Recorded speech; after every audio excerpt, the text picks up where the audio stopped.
Good evening and welcome to the first council meeting of 2024, the January 17th, 2024 meeting of the City Council on Housing Authority. We'll call the meeting to order. I'll ask the city clerk to call the roll. Thank you, Mr. Mayor. We'll start our roll call with Vice Mayor Bernasconi. Here. Councilmember Alvord. Here. Councilmember Mendoza. Here. Councilmember Rakucci. Here. And Mayor Haldeshelt. And here. You know what, one of our favorite things is when our high school students come to visit us. So I would ask the three Roseville Tigers, whose names I don't know, to lead us in the Pledge of Allegiance. Oh, no. Not me.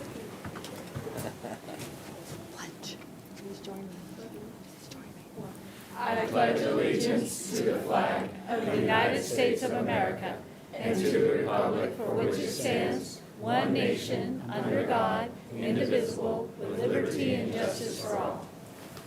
Before you, so I don't know your names, why don't you share what brings you here tonight? Grade. And your name and your favorite teacher and, Mayor.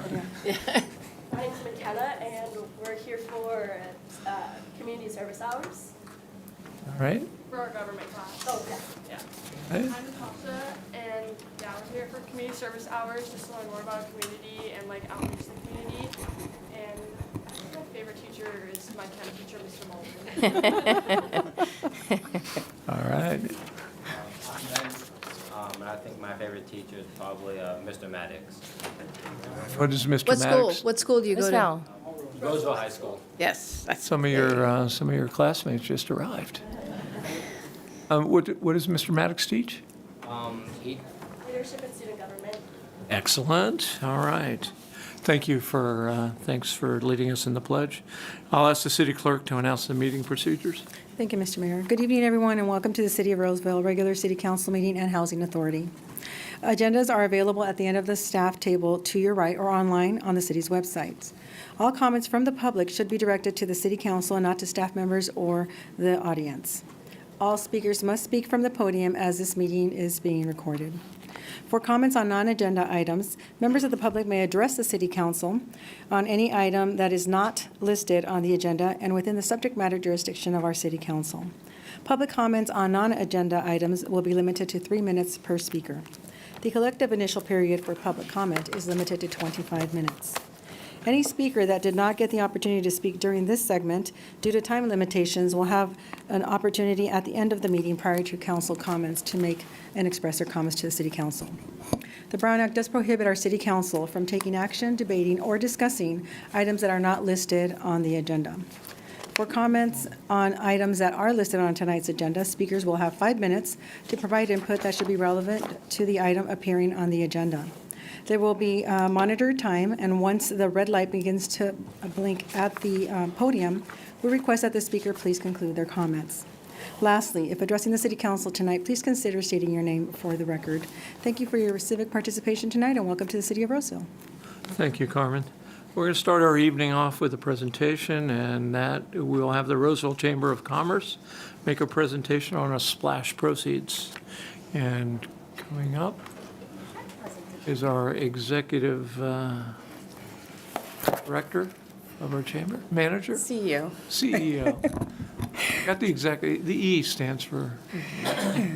You want to introduce who's with you?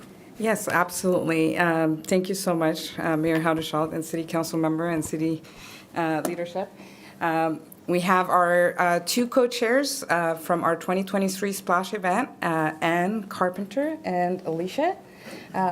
Moyer, I'm sorry, I want to butcher your name. So Alicia Moyer and Christy from our City Parks, Recreation, and Libraries Department. We're here tonight to present the proceeds of the 2023 Splash event. We want to start by saying thank you to the City of Roseville for their leadership and their ongoing support in ensuring that we can produce the Splash event at the Chamber for over 25 years now. This event has been a staple in the community in bringing over 1,200 community leaders together to convene and showcase our food and beverage industry, to really do a taste of our Roseville community and be able to donate $20,000 for several years to our youth programs within the city of Roseville. So thank you for your support. Thank you for your partnership. And it is our honor to present the check tonight to the City Parks, Rec, and Libraries Department. And we also have I know Jill is also here in the room, so thanks for her leadership and leading an awesome department and partnering with the Chamber on that event. So thank you so much for your time tonight, and we'd just like to do the presentation of the check tonight and take a photo if possible with our City Council. Right. You want us all to come down there? Let's do that. All right. And then I'll sign the back of it, and we can Take it home. we'll deposit it, right? Is that?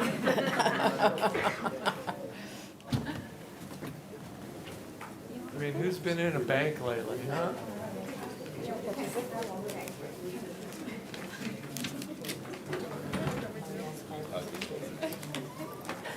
Don't be shy.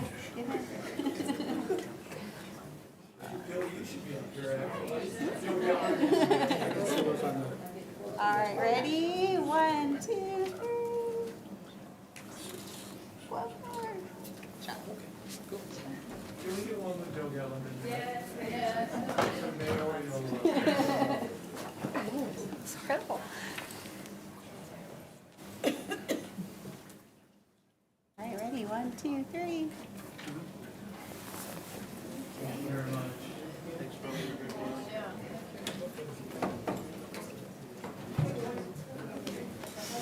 Great job.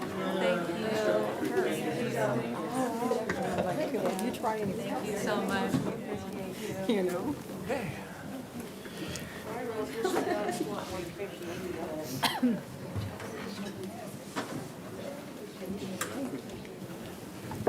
Our nonprofits and our charities are the soul of this city, for sure. So, all right, now we'll go to public comment, and I'll ask the clerk to announce that the public comment rules, or I'll announce them. That this, you go ahead. You Sure. go And so at this time, if any member of the public would like to address the City Council on items that are not listed on tonight's agenda, please come up to the podium. You will have 3 minutes per speaker. Anyone who wants to speak on an item that's not on our agenda tonight? Seeing none, we'll move on to our consent calendar, and I'll request the city clerk announce the procedures for approving the consent calendar. Mr. Mayor. At this time, all matters on the consent calendar are considered routine in nature and will be approved by one motion of the City Council. There will be no discussion on consent calendar items unless a member of the council, staff, or a member of the public requests that a specific item be pulled for further discussion. At this time, neither council or staff has made such request. However, we would like to note that on item 6.9 tonight, Councilmember Rakucci is recusing herself due to her spouse's board membership on the Roseville Historical Society. And on item 6.12, Councilmember Alvord is recusing himself due to the Placer Valley Tourism sponsoring his event, the Placer Business Summit. With that, there's nothing further on this. Is there any member of the public at this time that would like to pull an item for further discussion tonight? Seeing none, Mr. Mayor. The City Council will consider approving items 6.1 through 6.29 on consent, with recusals as noted on items 6.9 and 6.12 respectively. At this time, may I please have a motion to approve? Second? Thank you. We have a motion on the floor with a second. We'll start our roll call with Vice Mayor Bernasconi. Yes. Councilmember Alvord. Yes. Councilmember Mendoza. Yes. Councilmember Rakucci. Yes. And Mayor Haldeshelt. Yes, and I would note for the high school students with us, there are some really, really important things on our consent calendar, including recognition for our employees who retire. So I'd encourage you to look at that and report back. So now we will move to where will we move to? I am rusty. First meeting of the year. We will have special requests and resolutions. We'll have 7.1 natural gas supply services purchase agreement amendment. Stephanie, Good evening. go ahead. Good evening, Mayor Haldeshelt and members of the council. My name is Stephanie Keeman, and I'm the Public Works Department Engineering Manager, here tonight to present a request to approve a purchase agreement for natural gas supply services to city facilities. This item is generally pretty routine, with the caveat that we aren't able to lock in a final price per unit until 24 hours prior to council approval. So we initially prepared this packet, making the recommendation to council based on an estimated price, and I'm here tonight to confirm the recommendation still stands and request your approval based on the price that we received yesterday. Quickly, an overview, the Facilities Division of Public Works is responsible for the maintenance, repair, and rehabilitation of 1.35 million square feet of city facilities. Within their purview of maintenance includes providing natural gas to each facility, primarily for heating. For the supply of natural gas, the Facilities Division released a request for proposals in October 2023. One proposal was received from Commercial Energy of Montana. The proposal was evaluated and rated by staff on estimated cost, qualifications, and experience and found to be acceptable. Incidentally, Commercial Energy has been our natural gas supplier since 2009. The proposed contract would be for a one-year term with 4 optional renewal years. Because gas prices are extremely volatile, only an estimated cost per therm, and a therm is the unit of measurement for natural gas, was provided by Commercial Energy up until 24 hours ago. The final cost per therm proposed by the vendor is 66 1/3 cents. Staff evaluated that price against historical spending and potential other non-fixed priced options and continue to recommend contracting with Commercial Energy. The price will be fixed for that first one-year term of the contract and will be reviewed for each subsequent year. Funding for the cost of natural gas to city facilities is budgeted annually within the city's budget process and is estimated to be $1.1 million in fiscal year 25, increasing annually by approximately just under 10%. So with that, staff is recommending that the City Council adopt a resolution authorizing the city manager to sign a contract purchase agreement with Commercial Energy of Montana for that first one-year contract term, as well as authorize the continued utilization of the optional renewal years without further council approval, pending budget approval each year, until the contract expires or until city staff determine that continuing with this vendor is no longer in the city's best interest. Thank you for your time and attention and consideration. This concludes my presentation, and I'm available to answer any questions you may have. Thank you. Councilman Albert, any questions? Questions? Vice Mayor Bernasconi? No questions. Councilwoman Rakucci? No questions. Councilmember Mendoza? No, Mayor. Just one question. How volatile are these rates? You locked it in 24 hours. Does it? I can say the estimated price was, I believe, was like 64 cents, so we're within 2 cents of the estimated narrow price. So it range. can be, but at the same time, it can jump drastically. So. All right, we'll open it for public comment. Close public comment and inquire if the council, unless the council has any additional questions or comments, I'll ask the clerk to read the motion. Thank you, Mr. Mayor.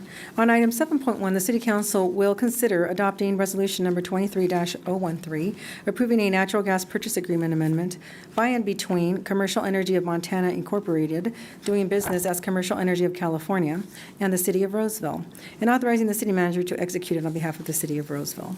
At this time, may I please have a motion to approve? So moved. Thank you. Second. Thank you. We have a motion on the floor with a second. We'll start a roll call with Vice Mayor Bernasconi. Yes. Councilmember Albert. Yes. Councilmember Mendoza. Yes. Councilmember Rakucci. Yes. And Mayor Haldeshell. Yes, thanks for your report. Next up, we'll have special requests for reports and presentations. Item 8.1, out-of-county travel, Greater Sacramento Economic Council Industry Market Visit. And here she is. We'll have our Economic Development Director, Melissa Aguiano, will make the presentation. Good evening, Mayor Haldeshelt, members of the City Council. Melissa Anguiano, your city's Economic Development Director. Tonight, I'm here to request the City Council approve an out-of-country travel request for 2 City Council members and 3 department directors to attend a regional delegation to Germany to conduct an industry market visit led by the Greater Sacramento Economic Council. Last year, the City of Roseville had a number of exciting announcements. As you may recall, Robert Bosch LLC, a leading global supplier of technology and services headquartered in Germany, announced its intentions to acquire TSI Semiconductors based here in Roseville. Bosch completed that acquisition in August of 2023, and with that acquisition assumed a number of assets from TSI Semiconductors, including 195 jobs. In addition, Bosch announced its intent to invest $1.5 billion into the facility to rehab the facility to full operation for production and testing of silicon carbide semiconductor chips. These are the semiconductor chips that are used in electric vehicles. As you know, $1.5 billion in investment is significant, and we know that this investment will have a tremendous economic impact, not only with the creation of new jobs at Bosch, but with the spur of additional supply chain demand and business and innovation that comes along with Bosch's operations here. Starting in 2026, the first silicon carbide chips will be produced at the site.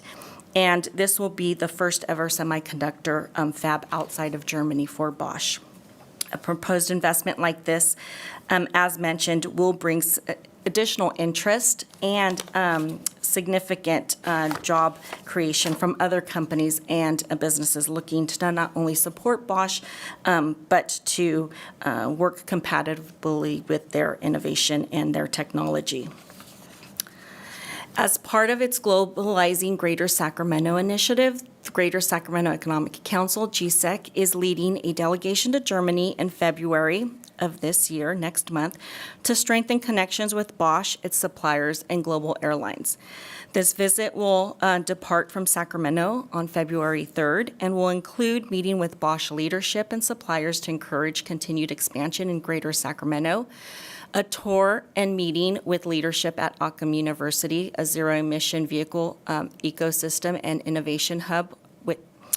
It will also include meeting with mobility companies and automotive companies that have a presence in Germany and in Greater Sacramento, including SMA Solar and Siemens. And we'll also include conversations and discussions with the airports to advocate for direct flights from Germany to Sacramento. The cost related to travel, airfare, lodging, and per diem are estimated to be $5,500 per participant for a total of $27,500. In preparation for the anticipated economic growth, the city sees value in participating and would like to join GSEC and regional leaders, including the County of Placer, the City of Rockland, Sacramento International Airport, regional utilities, and educational and workforce development partners, including Sierra College, UC Davis, and Sac State, to meet with executives in many of Greater Sacramento's growth sector, including EV mobility and clean tech. These efforts are consistent and support the city's economic development strategy of diversifying our economy and supporting growth in key industry sectors. Tonight's recommendation is that City Council approve an out-of-country travel request for the city, for 2 City Council members, which would include the mayor and the vice mayor, and 3 department directors, which would include our Development Services Director, Mike Isom, our Roseville Electric Director, Daniel Beans, our Economic Development Director, myself, Melissa Anguiano, to attend a regional delegation to Germany to conduct an industry market visit led by the Greater Sacramento Economic Council. That All right. concludes my presentation. I'm happy to answer any questions. Thank you very much. Does the council have any questions regarding this? All right, I will open it up for public comment. Close public comment unless there are any other questions or comments regarding the presentation. I'll ask the clerk to read the motion. Thank you. On item 8.1, the City Council will consider approving an out-of-country travel request for 2 council members and 3 department heads and authorize the expenditure of $27,500 to cover the cost. May I please have a motion to approve? So moved. Second. Thank you. We have a motion on the floor with a second. We'll start a roll call with Vice Mayor Bernasconi. Yes. Councilmember Albert. Yes. Councilmember Mendoza. Yes. Councilmember Rakucci. Yes. And Mayor Haldeshell. Yes. Thank you. Thank you very much. Next, we'll, is item 8.2. We'll have a report and a request for direction regarding fireworks enforcement. Our Assistant City Attorney, Joe Speaker, and our Chief of Police, Troy Bergstrom. And our Fire Chief, Rick Barty. Thank you. two chiefs and an attorney. There's a joke in there somewhere. Yeah, right, exactly. Exactly. So good evening, Mayor Haddishelt, members of the City Council. My name is Joe Speaker. I'm the Assistant City Attorney for the City of Roseville. I'll let these two gentlemen introduce themselves, though I don't know that they need any introduction. That's okay. I'm Rick Barty, the city's fire chief. And Troy Bergstrom, the city's police chief. So this item this evening is a report on fireworks regulation and request for City Council direction. If I want to go to the next slide. Thank you. Perfect. If the City Council decides to make any changes to our ordinances, those changes will need to come back to the City Council at a later date. So we just want to be clear that no ordinance changes are being requested this evening, just direction.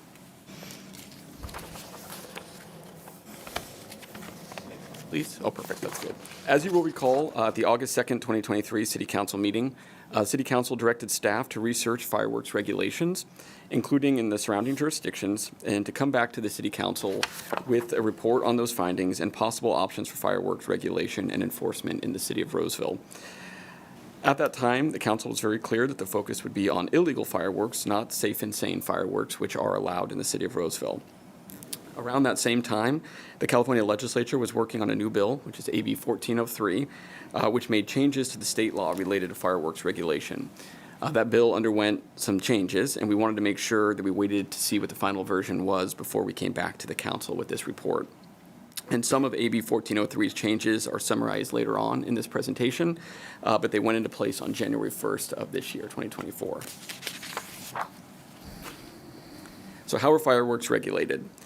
In a nutshell, the use, possession, sale, marketing, distribution, and discharge of fireworks is regulated at both the state and local level. Under both state and local law, fireworks are essentially broken into two categories.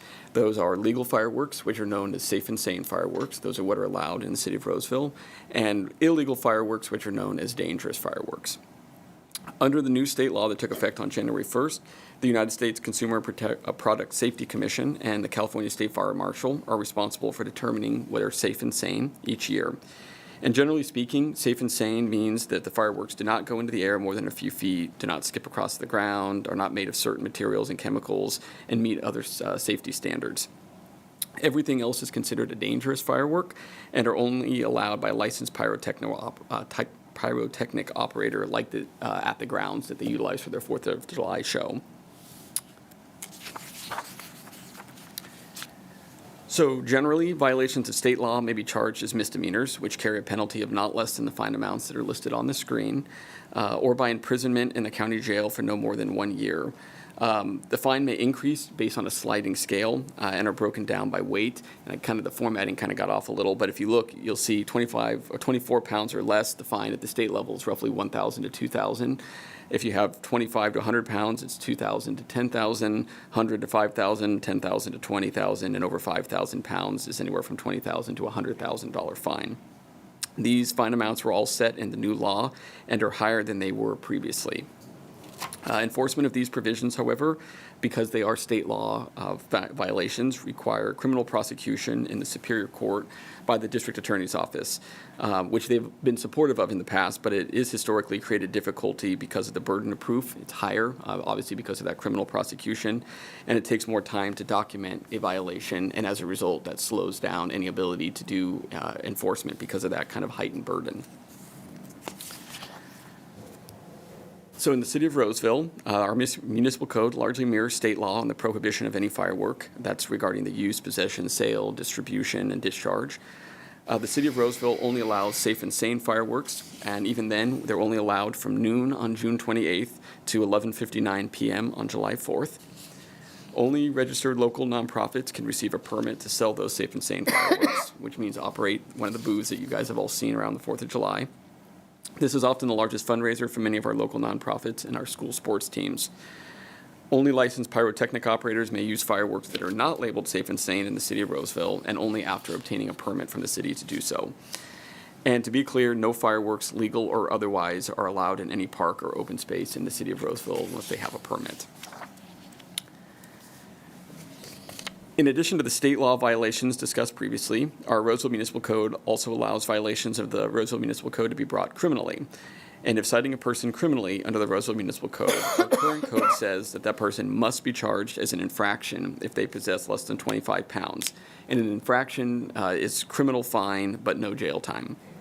There is no discretion to charge as a misdemeanor as our municipal code is currently written.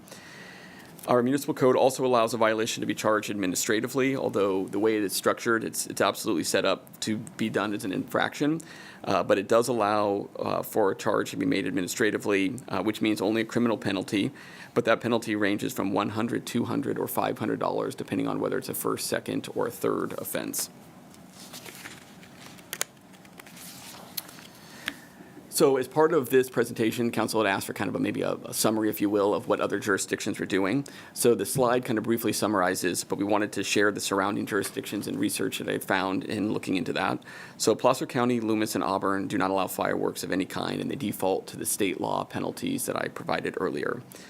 The cities of Rockland and Folsom allow safe and sane fireworks, like in Roseville, and they use administrative fines, but they also utilize what's known as a strict liability host ordinance, which charges an administrative fine of $1,000. And just by way of summary, a host ordinance, you might recall in our municipal code, we have a social host ordinance regarding underage drinking. It's a very similar ordinance, but with regard to fireworks. And what a host ordinance does is it imparts liability on a property owner if somebody discharges a firework or uses an illegal firework on their property. Rockland and Folsom have a strict liability host ordinance, which means a property owner is strictly liable, whether they knew about it or not. They're strictly liable for anybody who discharges a firework on that property.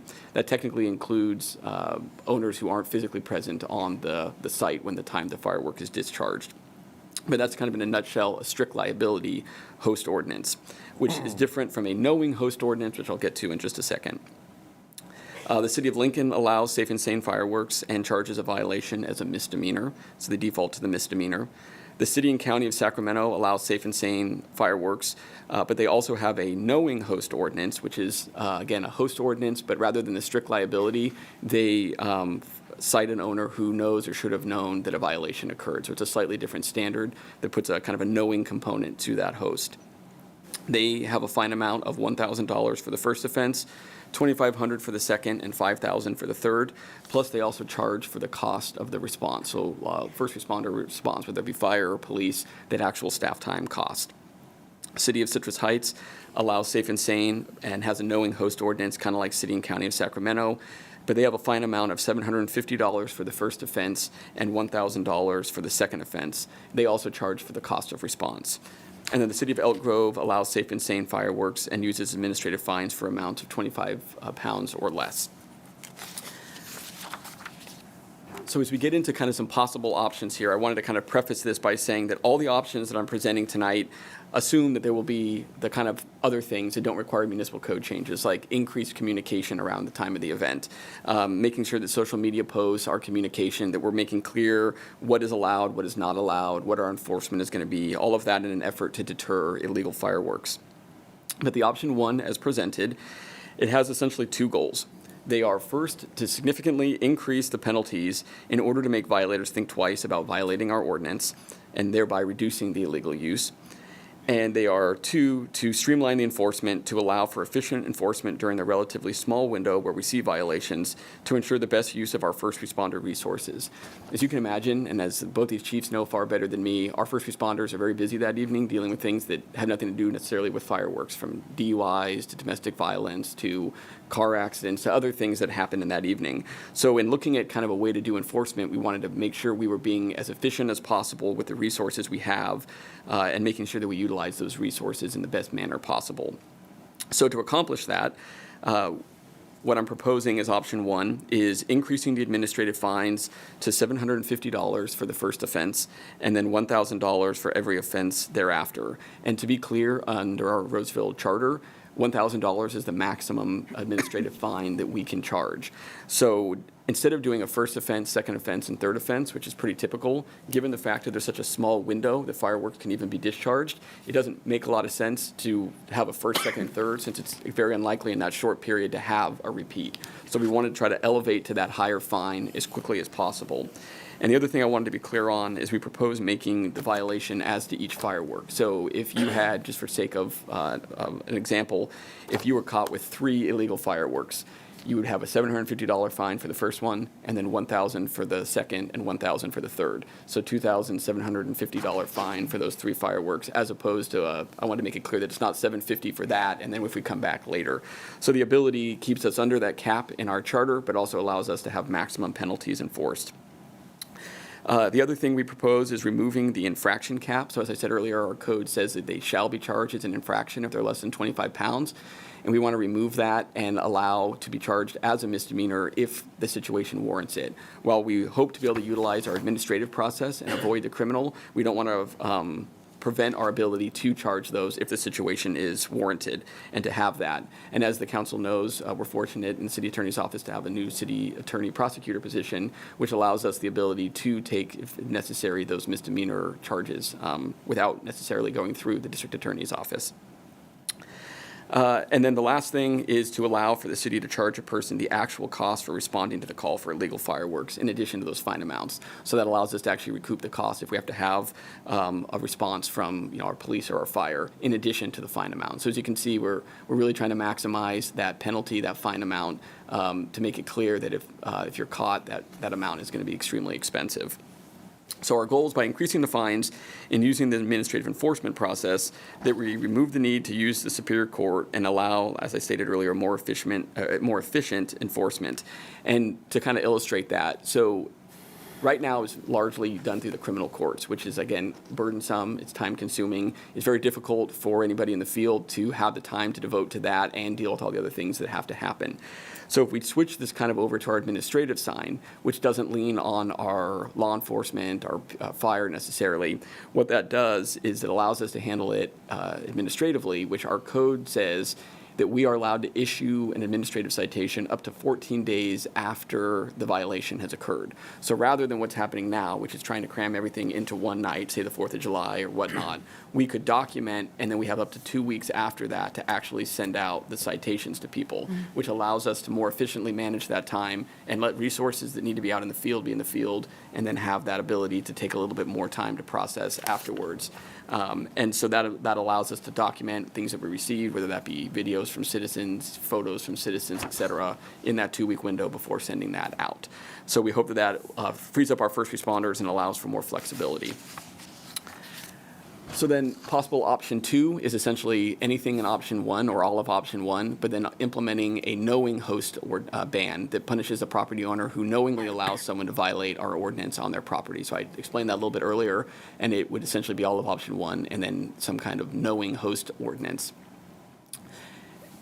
And then the last option, option 3, is kind of to keep everything as is and to make no changes. So I didn't want to foreclose that is still technically an option for the council, and that's to keep it as is. So with those 3 options, staff requests direction from the city council on whether we would like to pursue any of those listed options or any other option that the council wants to do. And with that, I'm available for any questions that you guys may have. Sure. Chief Barty, anything to add?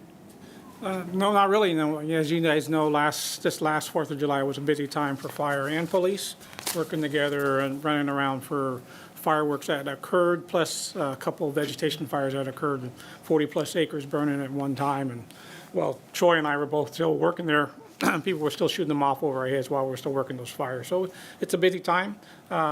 It was a time for me to even get out and stretch some hose and rely on our mutual aid partners to help us out that night. So it can be a busy time for all of us, but whatever it takes to enforce it, we're here to help out. Chief Bergstrom, anything you want to add to? Just similar to Chief Barty, July 4th for us is the single busiest night of the entire year by far. We will take more calls for service from the time about 45 minutes before sun goes down until around midnight. We will take more calls for service in that window of time than we will on an average day any other day of the year. And we'll get them all crammed into about 4 hours. It's also not all fireworks-related complaints. July 4th is a busy night for everything else. As Joe mentioned, all the other stuff that always happens on the average day and night here continues to happen, but it's busier on that night, whether it's domestic violence, DUIs, car accidents, fights, it all continues to come in.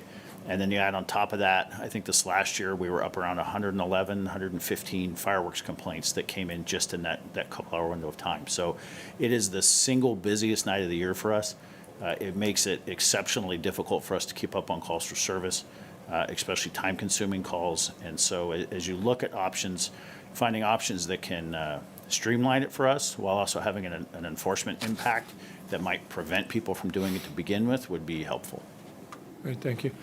Councilman Albert, would you lead us off with any questions you have? You bet. Definitely have a bunch of comments later, but I have some questions initially. The time period for the offenses to reset. So we talked about first offense, second offense, and I love it that you've got per item as an offense, but does it reset every year, or we have a record of it, so it would just keep adding on, or? It'll reset every year. So the way it reads, it'll be calendar year. And since we only allow the sale within that, or that the use within that window, it should reset each year, unless people are doing it outside of that window. But in any event, it's a one-year calendar period from the date that the violation was issued. Now, I remember last 4th of July and several before that, but many neighbors had videos of offenders, and we were not able to deal with them if the police didn't see it firsthand because it was a criminal offense.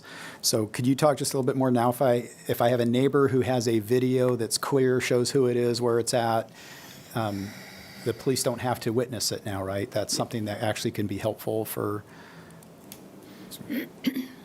And so I can chime in on that. Yes. So as I stated before, kind of the default to us currently is using the criminal process. And that criminal process, it has to be observed by law enforcement in order to move forward. And there's a higher burden of proof because you're dealing with criminal court.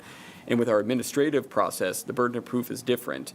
And for a code enforcement or any enforcement officer, not just in this instance, but any violation of our municipal code, to issue a citation, the officer has to have reasonable belief that the violation occurred. So if we're provided photographs, we're provided video, and based on that, we have reasonable belief that the violation occurred, a citation can be issued based on that. So it does, like you said, make it so that we can receive those things, and we have that window that I talked about to process those things that frees up in the night the need to physically observe it, which is frankly close to impossible from given all the things that are going on.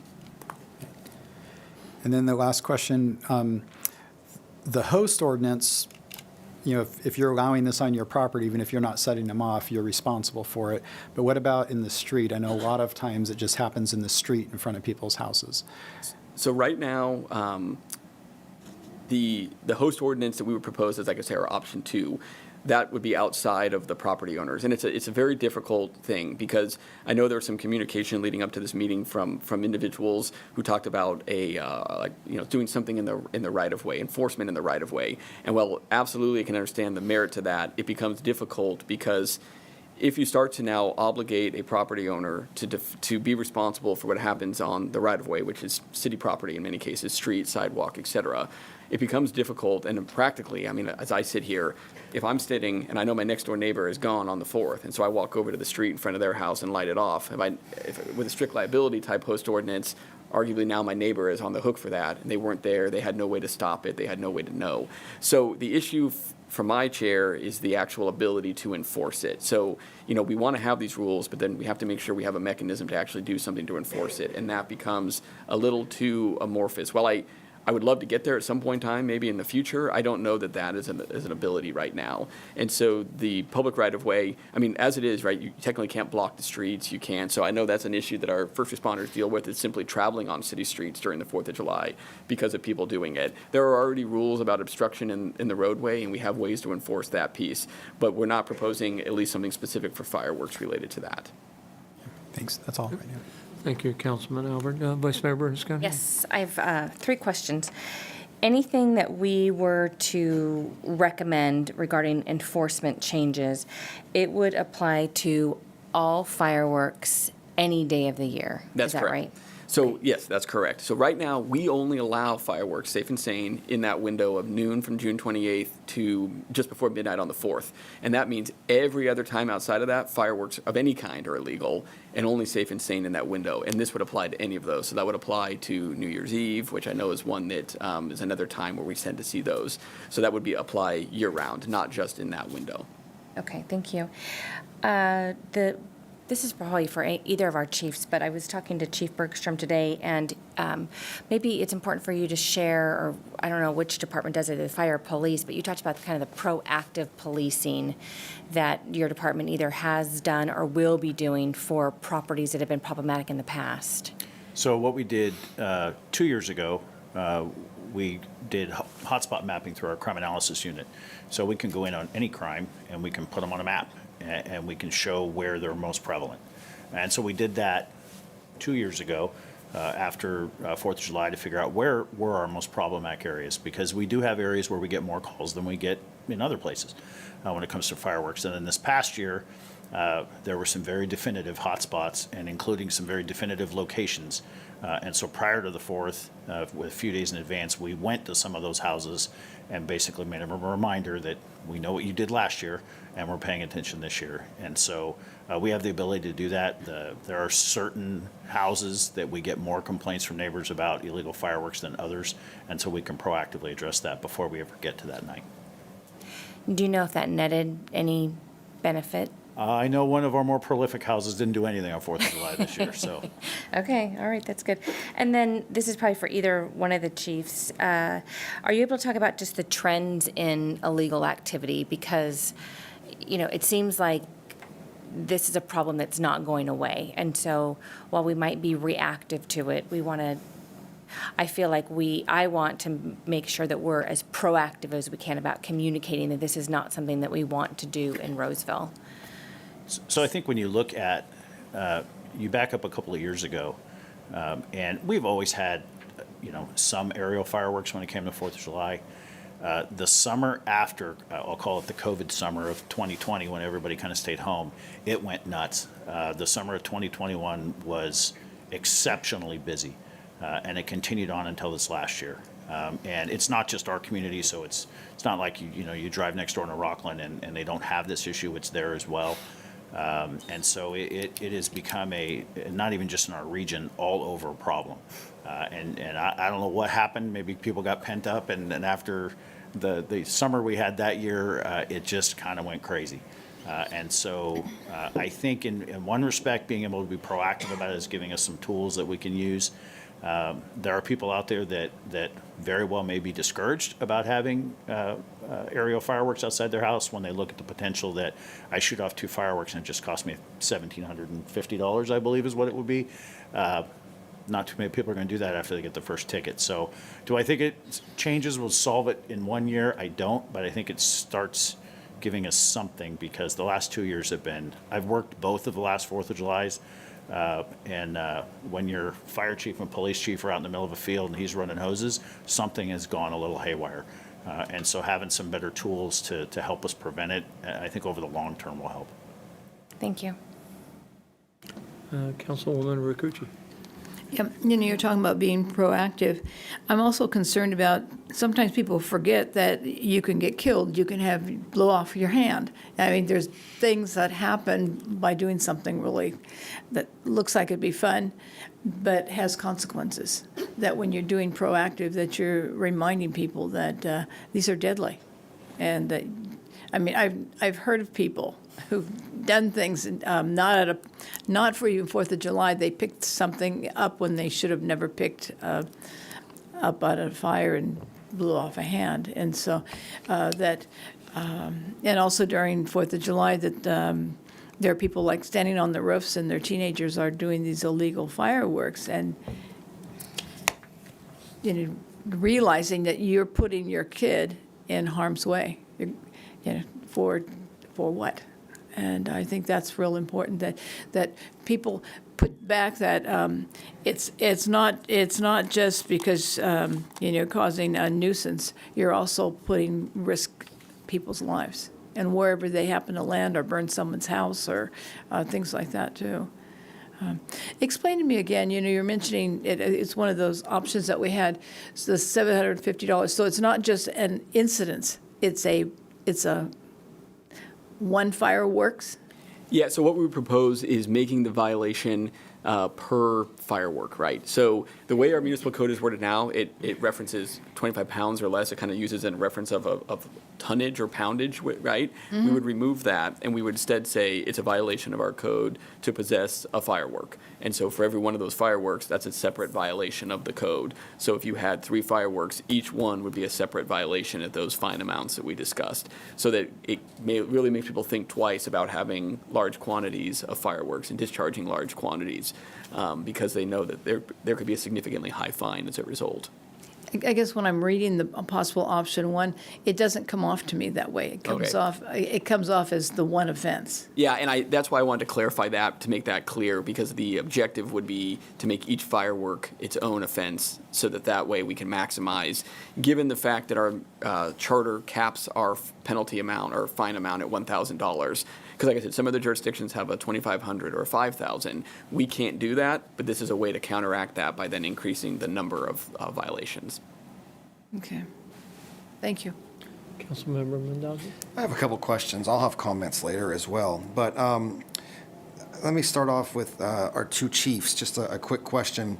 So I understand what you're saying about, and Joe, thank you for clarifying that it's per firework. But in this instance, the evidence is basically going up in smoke, right? So you get a call for service and you go out there. I mean, unless there's still something there, if it's a projectile in the air, first of all, how would we know how many if there's no source left there? I want to make sure we appropriately find these people. And second of all, if it's gone and we don't get there in time, I know you said you can rely on video and things like that, but if they don't have that and we just have a service call, can you kind of walk me through? I mean, are we kind of SOL on this? If we don't get there in time, how are we going to discourage the people that are doing more of the projectiles? So I think on one end of that, you are right. If they launch the firework and we're not there, then that piece will rely on if a neighbor had evidence or some other means where we could go backwards and cite them. I'll say last year, we filled the back of the patrol car I was in twice with illegal fireworks. And they were literally, we would drive down the street, and they may have fired off one, which is what it got us to go to that street, but they had the box of them sitting in their driveway. Okay. And so there are those options where we do find people in possession of them. Some of the things we run into is, we'll turn down the street and there'll be 200 people in the middle of the street, and the illegal fireworks will be, as Joe mentioned, right in the middle of the street, and it's like hot lava. Nobody's anywhere near them. And so that can be problematic where we just seize them. But there are plenty of people we saw last year where we had a box of fireworks, we were able to seize them. And in this case, it'd give us a much better tool to use for that kind of instance. And also just to kind of echo what the chief said, even in that, right, even in seizing and not necessarily knowing who it was, if anyone's aware of the cost of what those fireworks cost, I mean, even seizing a box of that's akin to receiving a fine, because now that just went out the window, right? And so that in and of itself acts as a deterrence as well. And so obviously we're going to have to rely on the information that we get, what we're able to see, but understanding that not everything, it's not possible to catch everything given the nature of the violation. Right.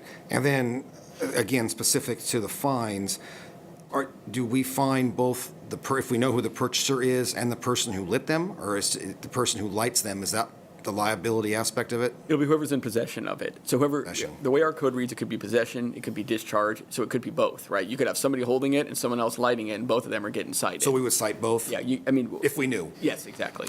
Okay. And then another question I had, because there's been a lot of discussion here tonight about the host ordinance. Are we seeing an uptick when we get the service calls that these are, like, I'm here at my cousin's house, or I'm at Airbnb, or whatever, something like, are we seeing, is that language in here because we're seeing an uptick of them being lit off in places where the inhabitants aren't the actual registered owners or renters or have some tie or possession to the property? So I can weigh in on that because I included that as an option because it's one of the most common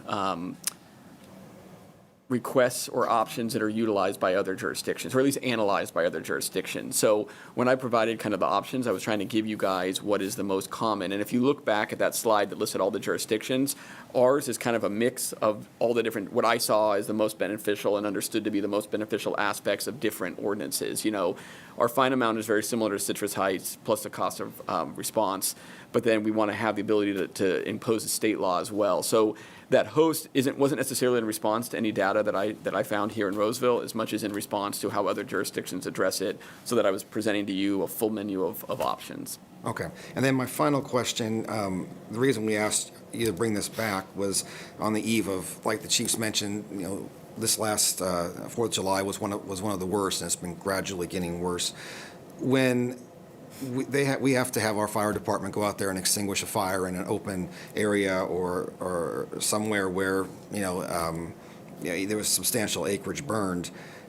How successful are we in origin of that as far as knowing?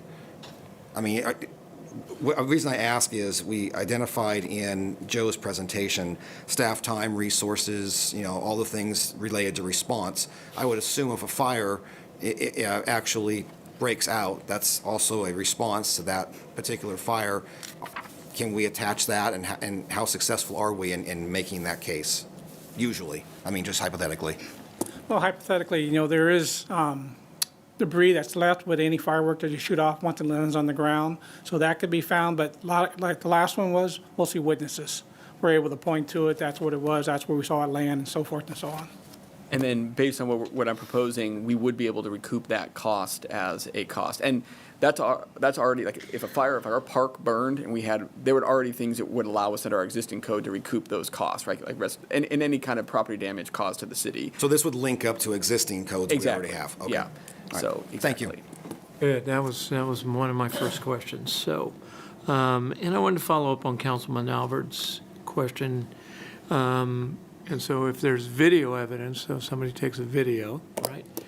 Are there jurisdictions that use noise cameras or sound-activated cameras that could enhance that? Because some citizens might not just, some citizens might be reticent to, You mean like the jurisdiction setting up an automatic noise camera as a Yeah. enforcement tool? And I don't know if safe and sane, Piccolo Pete sound pretty brutal to me, so. Yeah, and But, yeah. I can tell you in doing research on it, it was very interesting what a lot of jurisdictions have come up with from a creativity standpoint. I think this issue is not isolated to Roseville, like we heard. This issue is absolutely experienced across the state, even in jurisdictions who don't allow fireworks at all. They see the same magnitude. So I think everyone is trying to figure out a solution. I saw a lot of different solutions. I didn't expressly see that solution, but I saw a lot of other uses of technology as a way to try to combat it, some with no success and some that are going to be tested out this year. So I know from our perspective, we have these code changes, but that's not to say that we can't come up with other creative solutions outside of, simply the enforcement mechanism like that to try to address it. I know that we're willing, and just like every jurisdiction, to come up with something that helps address the concern.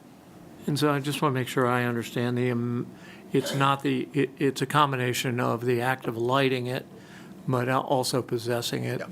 And that fine's based upon, you could roll up and they got 100 pounds of illegal fireworks. Their fine is associated with not just the lighting of it, but also the amount of confiscated illegal fireworks, okay? I would say, just a reminder that in the city of Sacramento, they do have a tip line where you are able to turn your neighbor in, say you saw it, leave a name and leave an address, and they do enforce that. Well, that's a perfect segue to my next question. For Citrus Heights in the city and the county of Sacramento, can you pull up that slide that shows, I think they're the ones with the host ordinances that I saw? Yeah. For Sac County, City of Sacramento, that's And correct. Citrus Heights, right? Yep. Do we have statistics on how many fines they do and, maybe not the amounts of the fines, but do we have statistics that kind of stand up? So I don't have statistics from last 4th of July for them, but I did actually partake in a meeting with the County of Sacramento, their Sheriff's Department, in the first year that they had implemented their social host. And the number like the chief said, it was a low number, but that's because they attribute it to, it takes time, right? This isn't going to fix it in the first year. It's going to take time. So I think, at least in my discussion, they're still building that data as the program kind of develops, as word spreads, et cetera. Being candid, the initial report, it was a relatively low number for total people who were cited as a result of it. But there was also a recognition that part of it takes time as the word spreads and people understand what they can do as citizens to help report it. So I don't want to misrepresent that it was like the magic bullet that fixed the whole thing. It absolutely wasn't, but it also kind of was recognized as a building. A lot of folks are annoyed by it, but don't want to take action about it. So, okay. You said something toward the end, though, that intrigued me, and I want to make sure. So New Year's Eve, right? We see a lot of activity. I don't know if it felt like Sun City was lighting something off. But so if there's a permitted pyrotechnic that's outside the July 4th window, that's legal, right? Yes, that's correct. So we issue a permit for pyrotechnic show. We issue a permit for a special effect show, so it's something a little bit smaller than like a aerial fireworks show. And then our permit, you can obtain that any time of the year. The high schools, the different groups get that throughout the year. So as long as it's a permitted activity with a licensed pyrotechnic operator, it exists outside of that window of the 4th of July. I know that some other cities, and I've been approached, and I imagine other council members have been approached for Diwali and other times to have, fireworks. I think Rancho Cordova allows that, so, okay. All right, the question for our police chief, both chiefs, actually. So we have we're going to hear from a speaker, and he's provided us some photos that are stunning about you can go across the state line, and you can get fireworks. Is there any coordinated task force? When I come from Oregon, they ask me if I'm bringing any fruit or vegetables, into California. Is there any way that there can be enforcement at our borders? I think that would have to be a state action. It's not something our police department will be able to do. I read through that same information, and that would be more the level of someplace like the Department of Justice, because you are talking about vendors that are out of state, and we don't have the ability to do that. Okay. All right, well, we will open it for public comment, and we have Dennis Roseville has submitted a comment card. Dennis?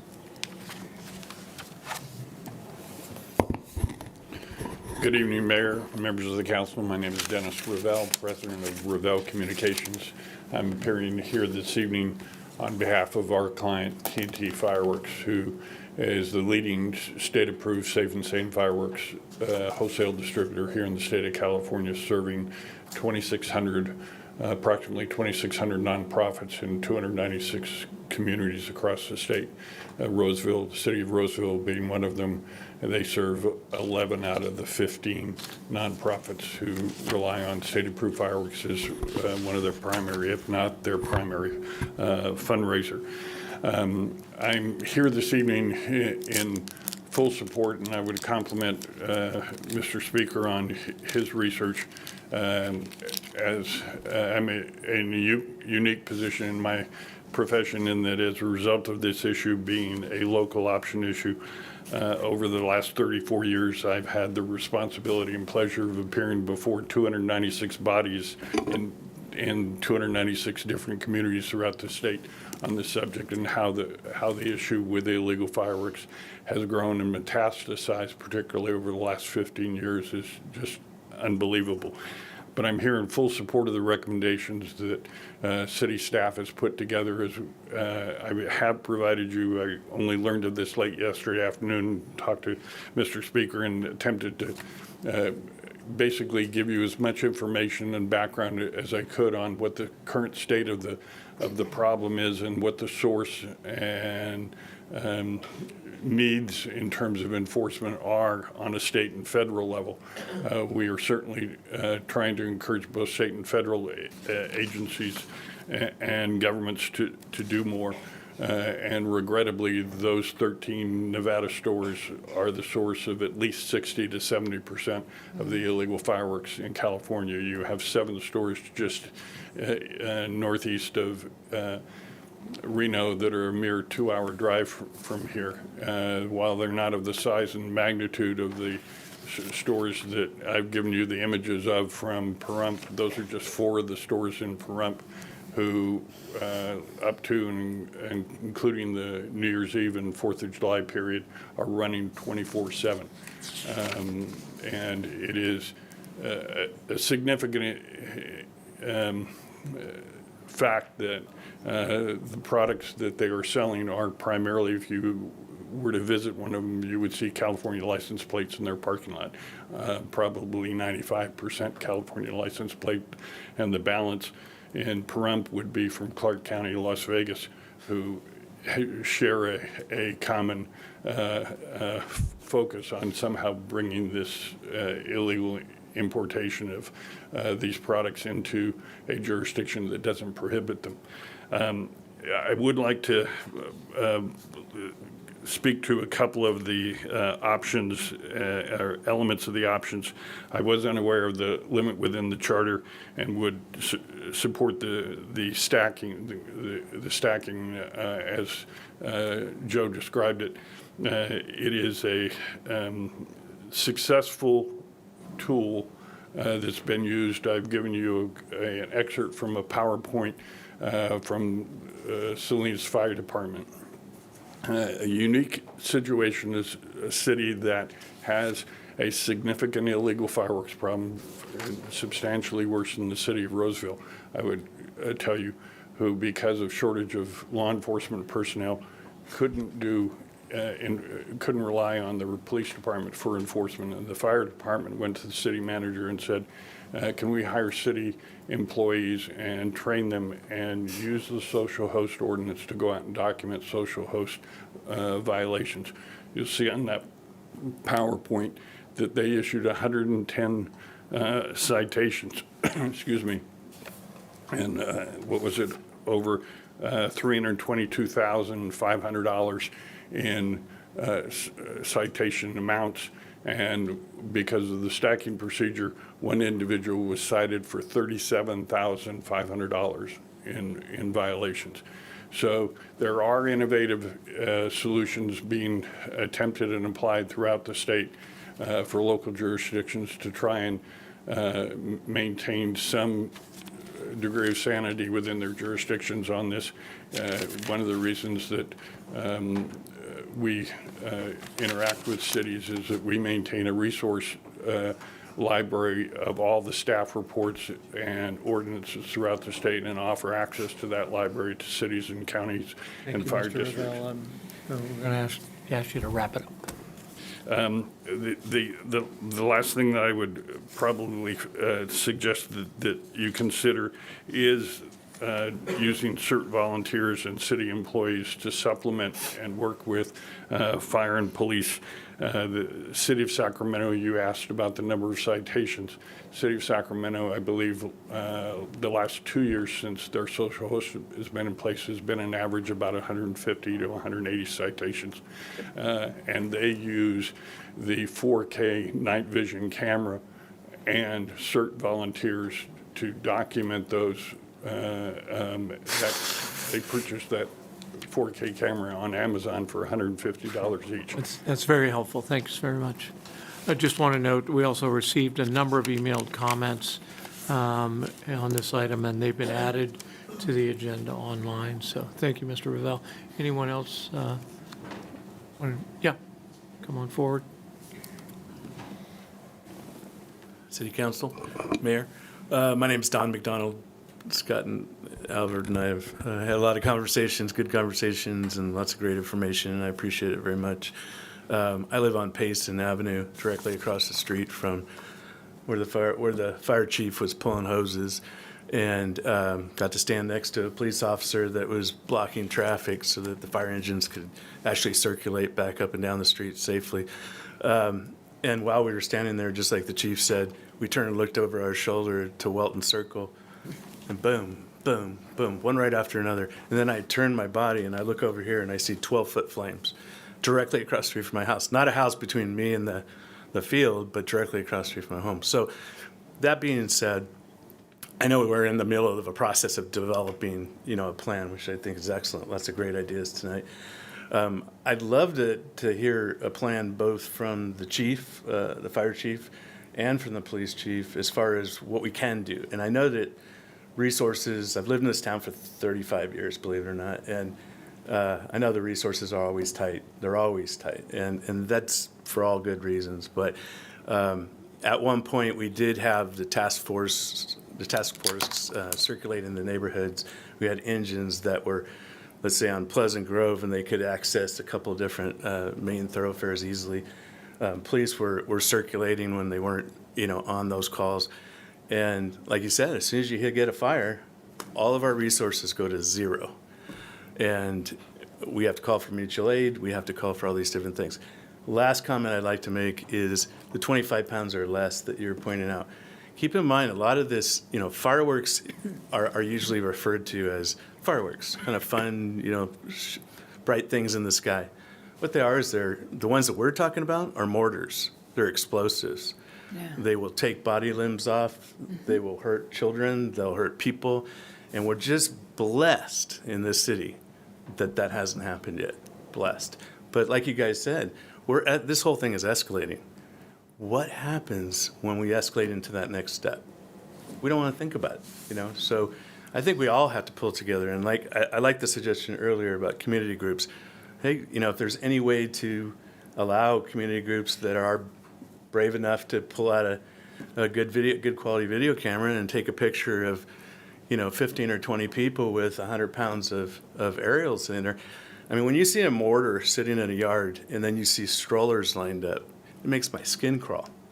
That mortar falls over, chief, disaster. Thank God we haven't seen that yet. So firefighter showing up to a house has 100 pounds in the garage, 100 pounds of TNT. The firefighter is cutting the garage door open to access the garage, and it takes him and a couple of his other compatriots with him and his coworkers. We can't afford that. We can't afford that from idiots that, pardon my French, that go across the border and fill up the back of their pickup truck with explosives. And that's what we need to call them what they are. And then the last point, and then I'll sit down, is I really would love the city to put together a really valuable presentation that they can put out weeks before 4th of July and stress the home damage, the property damage, the lives that could be lost. Stress that. Scare people. I mean, I know it's tough to put a pair of handcuffs on someone for this crime. I know it has to rise to a pretty high level to put handcuffs on. But it's almost, if you don't get to that point, that intimate point, either that fear level of your loved ones or threat of expensive fines, but I hope someday the state can raise this to the level of criminal activity, because I think that's when people will really react. I think if you knew it was going to affect your freedom, like a DUI, people start to think twice. Thank you very much. I appreciate your For time. your comments. Anyone else? All right, well, then I'll bring it, we'll close public comment, I'll bring it back. Any final questions or comments? I know I have one or two. Go ahead, Councilman Just Mendoza. one question. Yeah. As far as the citations go, whose camp is that? Are we issuing a general citation that both fire and police, or is fire going to depend on police to have to come in there? I mean, fire has their own investigation team, obviously, but as far as the citation, is there one entity or another that has to do the citing in order for it to be successful? So one of the benefits of what we're proposing with regard to kind of moving this to administrative, so the city attorney's office is who actually issues citations to people, but they're not written by our office. They're reviewed by us, and then they come out from our office. But they're written by our enforcement officers. And so we kind of have, the way our municipal code reads is that enforcement officer is defined as anybody who's employed by the city, who has the authority and is empowered to enforce the municipal code. So we have some flexibility with how we do that. Obviously, we want to evaluate, depending on what the ultimate decision is from council, what resources we have. But the idea being that it isn't going to rest solely with doesn't have to rest solely with a single department, which is kind of where it is right now. Okay. So we have some flexibility. And obviously that'll be determined by what the final decision is. All right, thank you.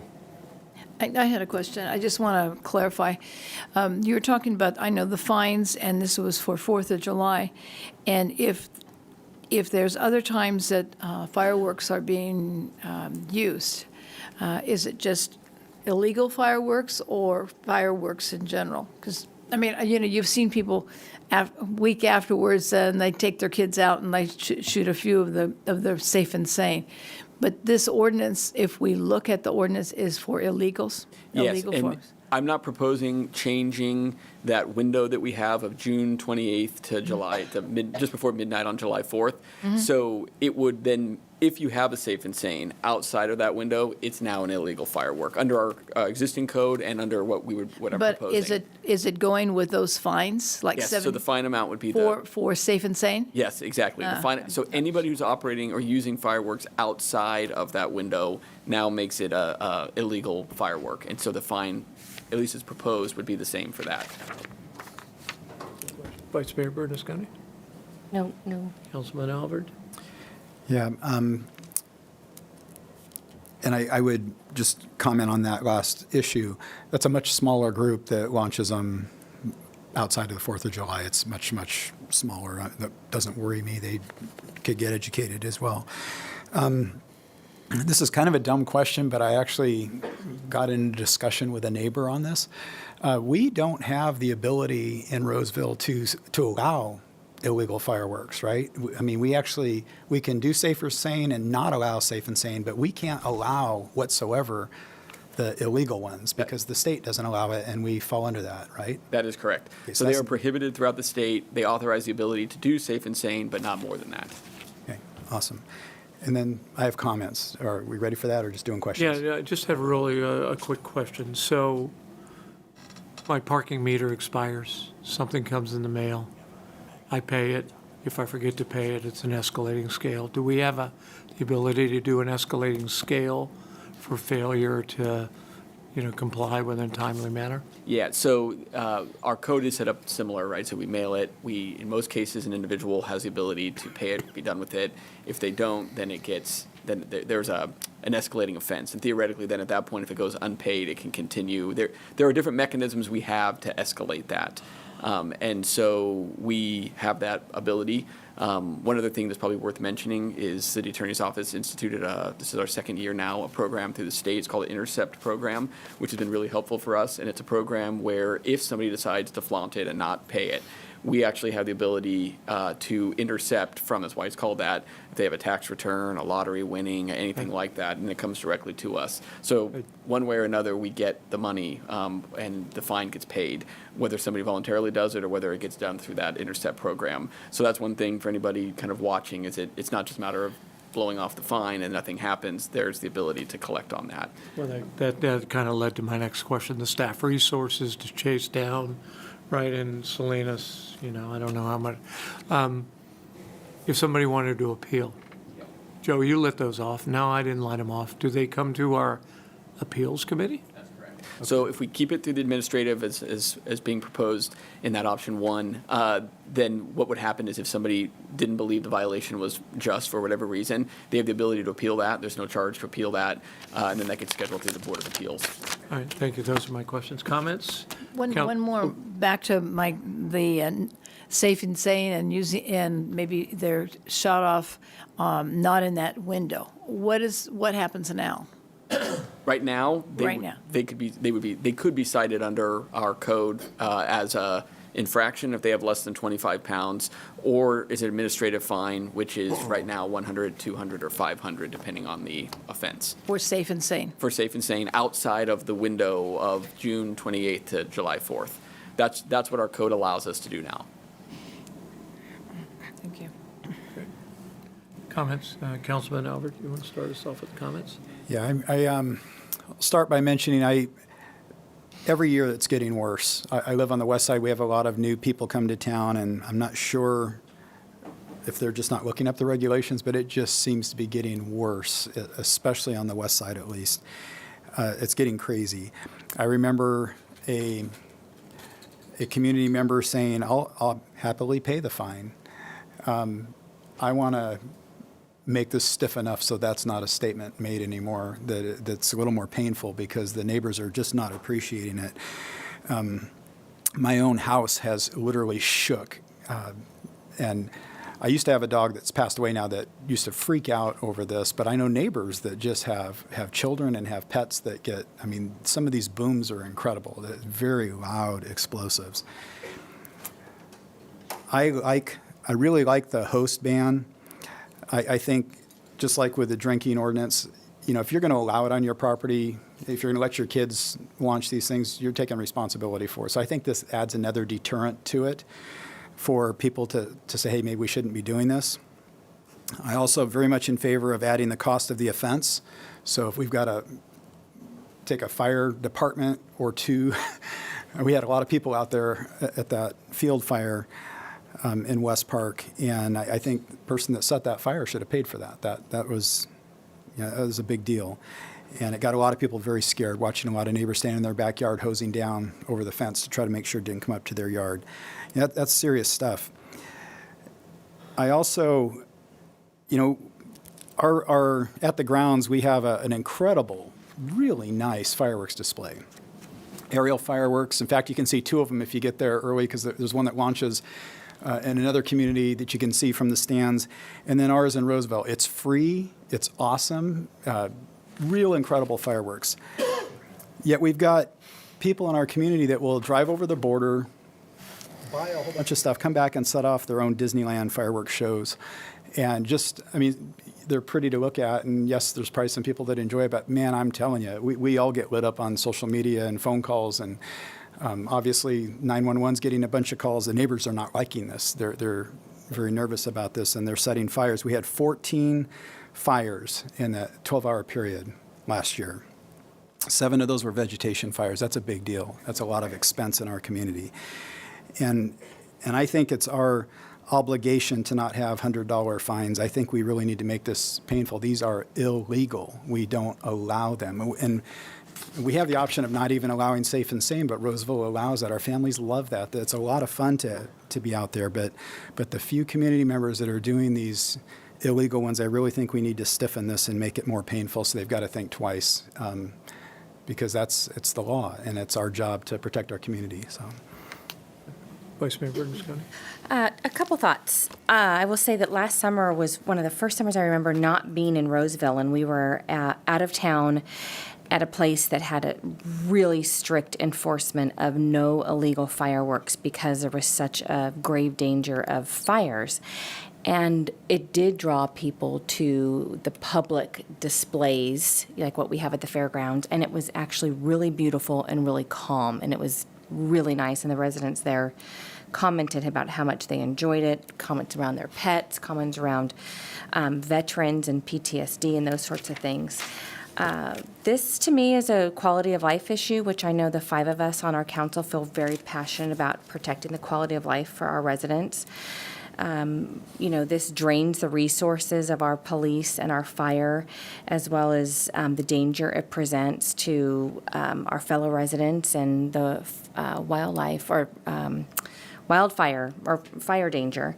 So, you know, the options that are presented to us, maybe for those that don't have the packet in front of us, option 1 is the increase in the fine significantly. Option 2 adds on to those fines, but add the host ban component to it, and then the third option is doing nothing. So from what I hear from our chiefs and our assistant city attorney, I'm in favor of providing input that would help us to get to option 2, which is the host ban, and increase the fines. I see this as a way that we can proactively communicate to our media, our residents, through all the channels that we have, that this isn't something that we want to tolerate in our city. Councilwoman Rakucci. I agree with Vice Mayor Bernasconi and what was said by other council members. It's the concern when you have that your house is going to catch on fire. I mean, you see them, and your roof's going to be burned, and I am concern, just as a gentleman here in the audience said, about realizing if anybody gets close to that, they're going to be killed.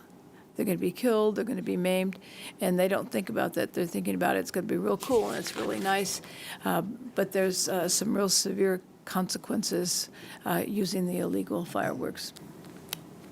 Councilmember Mendoza? You know, I agree with Councilman Alvord. I mean, it's sad.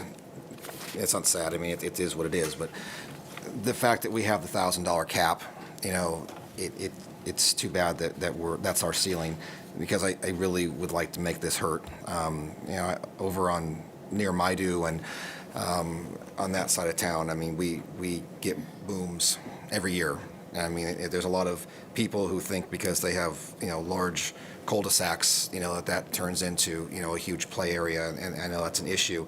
But what I really wanted to, it occurs to me that there's a couple of things that I just wanted to put out there on the record. I mean, I really think the messaging here is important. I mean, every year, and I've been here almost 20 years, 18 years, I mean, this whole social media aspect of this gets worse and worse every year. Somehow, on the 4th of July, I mean, these pages light up. Somehow, miraculously, these people have graduated the Fire Academy and the Post Academy all in one night, and they know everything that needs to be done and how to fix it. But there are fireworks that go off at Oakmont after games. And I know that, you know, people call in, and I see it on social media, what's all the explosion, what are the fireworks for? And then on the night of 4th of July, like it's been echoed, all of these service calls come in. Well, now that I understand that there's 14 days after the 4th of July that the citation could be issued, I mean, I'm just wondering, is there a way, or should we give any thought to a different line instead of tying up a 911? If a neighbor has camera footage, you know, there's something different than if I call 911 and say someone broke in my house versus someone's breaking in my house. Two different service calls. So if I call in and say, hey, my neighbor's been lighting off these fireworks, I've got video, I know what it is, you know, they're not lighting them off anymore, that's no longer an urgency, right? I mean, there's probably other things we should chase down. We can go chase that down 13 days and you know, 23 and a half hours later, right? So I'm just wondering, should we look at how we message this out to the public as far as, you know, see something, say something, or, you know, that's not my job. I'm not a PR person. Our vice mayor over here is probably, you know, cringing because that's her wheelhouse, not mine. But it occurs to me that maybe we could take the strain off some of our resources in how we educate the public, you know, as to what's, you know, urgent versus something that now we know we have 14 days to follow up on that. Yeah, that and I also would like to voice my support in getting to option number 2. I think that would serve our residents the best, and I think that's the best way to allow us a springboard. You know, I echo everybody else that's spoken up here and spoken out there tonight. This is a problem that's getting worse, and I don't think a year or two is going to solve it. I think that we're probably in this for a little bit until this messaging gets out, or until people start saying, well, my neighbor got this fine, or we start really publicizing that this is going on and people are actually getting cited. People are having to pay this, and we're sticking to it. We're not just dismissing it. So I think that number 2 provides us the best ability to use your language, stack onto that if we need to. I think 1 kind of puts us backwards. So, thank you, Mayor. Yeah, and you know, I share all the aggravation, all the emotions of my colleagues. You know, one of the benefits of living near Topgolf is, you know, my father-in-law was actually disappointed because there was no fireworks at Topgolf this year, and he stayed up till midnight for that. So, like Vice Mayor Bernasconi said, you know, we have folks that come around and look at the pyrotechnics. Councilwoman Rakucci, you're absolutely right. And our speaker said it, the potential horrors of these illegal fireworks are real. I'm actually surprised there isn't more of a regional campaign that really is sort of like scared straight kind of things that show, folks who have lost limbs or been impaired, lost their hearing. Vice Mayor Bernasconi, you're absolutely right, both about animals and our veterans. I want to make sure that we manage our expectations, right? Because the county doesn't allow any fireworks, safe or sane, and I'm sure there's fires that are started in the county. So I kind of share the support for option 2, but I really want it to be packaged with technology that we heard about. I want it to be packaged with education that we heard about, because otherwise, not only this council, but future councils will say, well, you took action, how come it didn't stop? And we know human nature, I think you said it, Councilman Mendoza, human nature takes time. You recognized in the statistics, but boy, I sure think that an education outreach always is a more effective campaign. Shame and guilt, I think that's, right, is effective. So somehow I'd like, with the when this comes back, to understand the statistics of the region, understand some of the technology, understand some of the education and outreach. But like my colleagues, I think option 2, including the host is really can be really beneficial, because it only takes one person going, yeah, you're not coming to my house next year. Okay, I got that, fine, right? So anyway, those are my comments, and if we're ready, I'll ask the clerk to read a motion. There's no motion. There's no motion. No motion? Yeah, they have to pick direction. Let's ask the city clerk to read the motion. So to So select an we're going to option give and move directions to forward. staff around all of our comments, and we'll see you before the next holiday in which fireworks get lit off, right? Thank you. Thank you, council. So it sounds like option 2. Let's. Well, yeah, I heard option 2, Yeah. but also with option 1 with the fine. So it's really a combination of 1 and 2. That was what I heard from the I council. thought 2 was a combination, though. Yeah. Oh, okay. So let me just repeat this for the record. So council gave guidance on option 1 and option 2 to include some technology and education outreach. Option 1 and 2 will have to come back to council for an approval on action at a future council meeting for possible ordinance amendments. Right. Thank you. Thank you, Carmen. You captured it well. All right. Thank you. Go to item 8.3, Section 115, Trust for Pension and Other Post-Employment Benefits, Professional Services Agreement, and OPEB Trust Investment Portfolio Performance Update with our Assistant City Manager, Dennis Kaufman. Good evening, Mayor Howdeshout and council members. Dennis Kaufman, Assistant City Manager and Chief Financial Officer. Approval of this agenda item will establish the city's pension trust fund and continue the city's relationship with PFM Asset Management as the portfolio manager for the city's OPEB trust fund and the new pension trust fund. The city established its OPEB, or Other Post-Employment Benefits, trust fund back in January of 2011 to accumulate funding for retiree health benefits. PFM was hired at the time as the trust administrator to manage the OPEB trust investment portfolio pursuant to a council-approved OPEB trust investment policy statement. The OPEB trust allows the city to invest funds to pay for retiree health costs in a manner that's not allowed under the city's general investment restrictions. Those investments are expected to lead to higher long-term returns than the city can receive without forming a trust, resulting in lower costs to the city to meet its obligations to fund retiree health premium costs. And then in 2022, the City Council approved an updated pension funding policy, which includes establishing and funding a pension reserve trust fund. The objective of the new pension trust fund is to set aside extra resources for future pension contributions at reduced investment risk to help smooth volatility from year-to-year fluctuations in the annual required contributions that the city makes to CalPERS. Last fiscal year, the City Council transferred $12.5 million of general fund resources to this new pension trust fund. and an additional $4.5 million was included in the current year adopted general fund budget, resulting in $17 million of funding available for this new pension trust fund. So last summer, the city issued a request for proposals for an investment firm to manage the city's Section 115 trust investment portfolios pursuant to council-approved investment policies. A city panel selected PFM Asset Management to continue to perform the investment management for the city based on their technical expertise in this type of work, their performance with the city, as well as the costs in their proposal. PFM has provided investment advisory services to clients with Section 115 trusts since 2007, when they began working with OPEB trusts, and they expanded their practice to include pension trust funds back in 2015.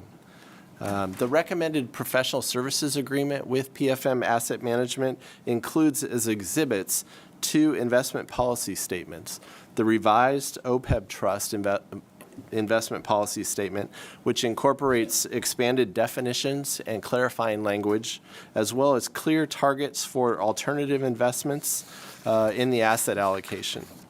The new pension trust investment policy statement provides direction to PFM based on the city's investment objectives, our risk orientation, and the time horizon. Along with this professional services agreement with PFM for investment management services, an updated Section 115 trust agreement with U.S. Bank is necessary. U.S. Bank currently serves as the trustee and custodian of the assets of the city's OPEB trust. This new agreement will update and replace the 2011 trust agreement for the city's OPEB trust, and it provides the ability for the city to maintain separate trusts for the OPEB trust and the new pension trust fund. When the city created the OPEB trust back in 2011, the city council also adopted a resolution that formed the City of Roseville OPEB Trust Review Committee. This committee, supplemented by members of the Retired City of Roseville Employees Association, or RCOR, this committee helped evaluate the proposals received in response to the RFP. And since a few members of RCOR are here tonight, I'd like to thank them for their assistance in evaluating the proposals that we received.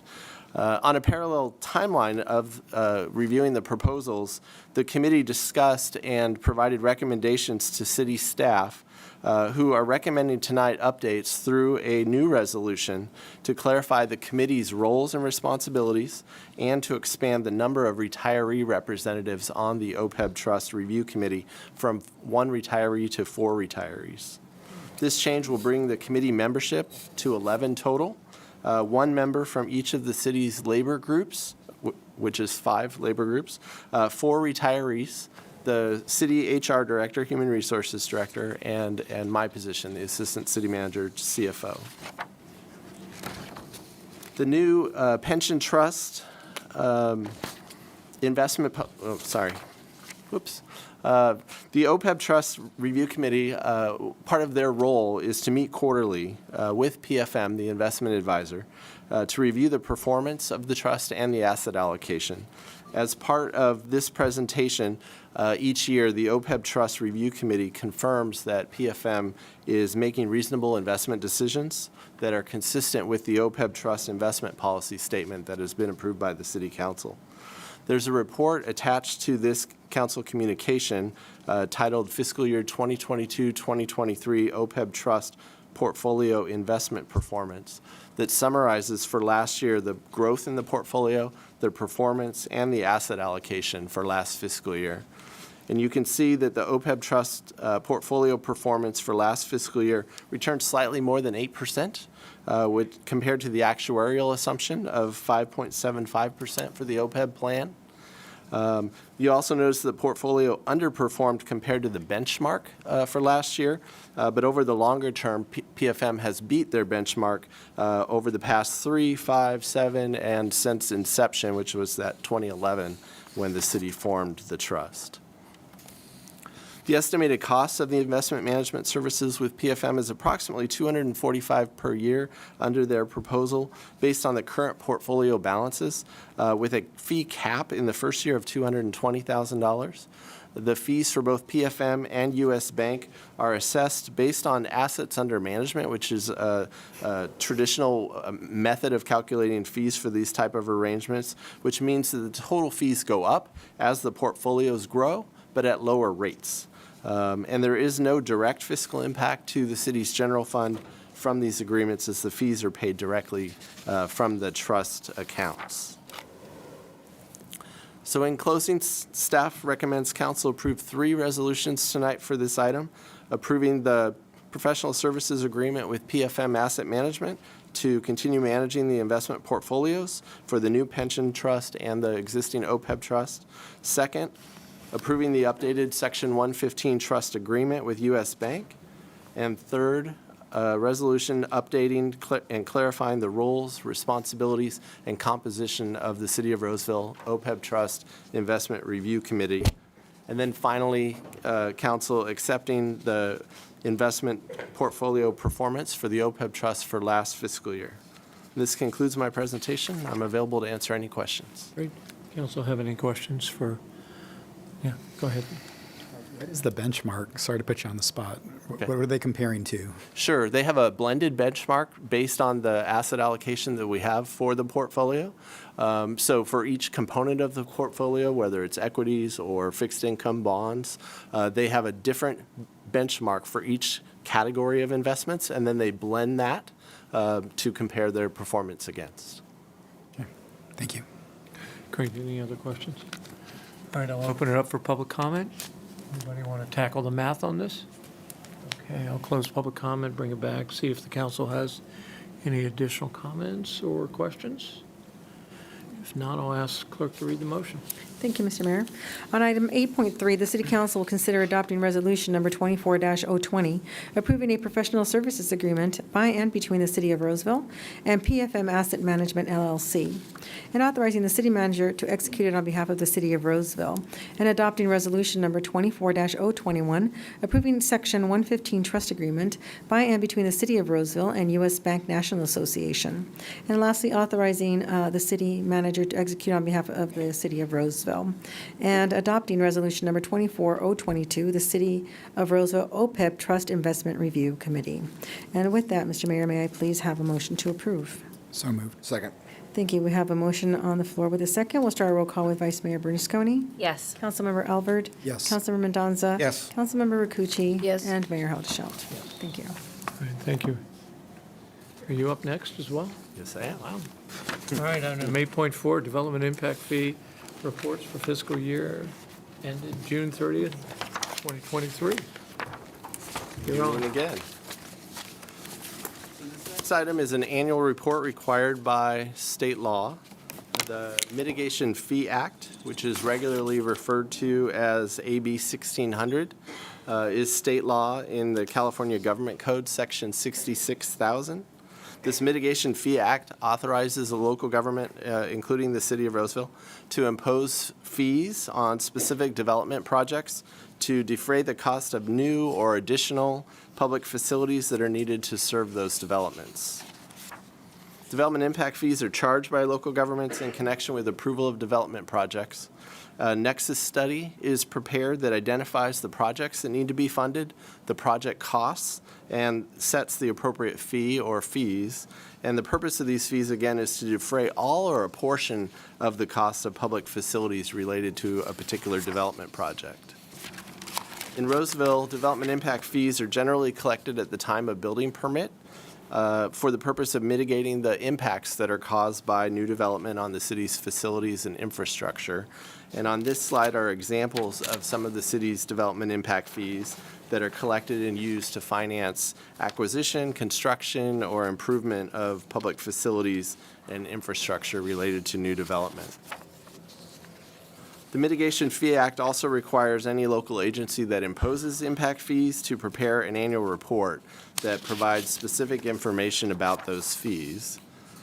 And within 180 days after the end of each fiscal year, the city is required to make information about these fees available to the public.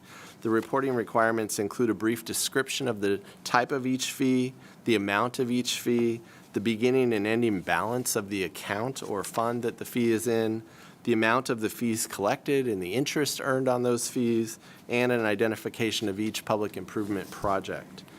Staff made this report available on the city's webpage before the end of the calendar year, before the state deadline.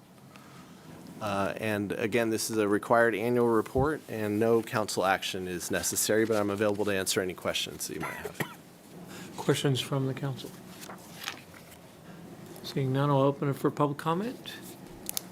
Close public comment, come back and see if the council has any additional any comments or questions? All right, this is for information only. All right, we'll go to next to item 8.5, the fiscal year 2022-23 year-end financial report. Both of you? Yes. Okay. Good evening again, Mayor and council members. With me tonight is Scott Pettengill, our Assistant Finance Director. This is our year-end budget report for last fiscal year 2022-2023. And after a brief overview, Scott will present information about the year-end results for the general fund, enterprise funds, and a few of our development fee funds. Again, this report is for the fiscal year that ended on June 30th of 2023. This budget update explains our budget to actual comparisons and provides the year-end budget surplus for the general fund. We're taking a little different approach this year than in the last couple of years. Rather than providing recommendations tonight to budget spending the one-time year-end budget surplus, we're holding off on making those recommendations generally until after the City Council's strategic planning workshop at the end of next month, except for one priority project. The Parks, Recreation, and Libraries Department will be bringing forward a recommendation at the second meeting in February for improvements at the Crimson Ridge Park funded by some of this year-end surplus. But with that exception, staff will be bringing forward other recommended uses of the general fund surplus after the strategic planning workshop or as part of the proposed budget for next fiscal year. At the same time, staff in the finance department are working with our independent auditors on closing out last fiscal year, finalizing our annual comprehensive financial report and the related audits.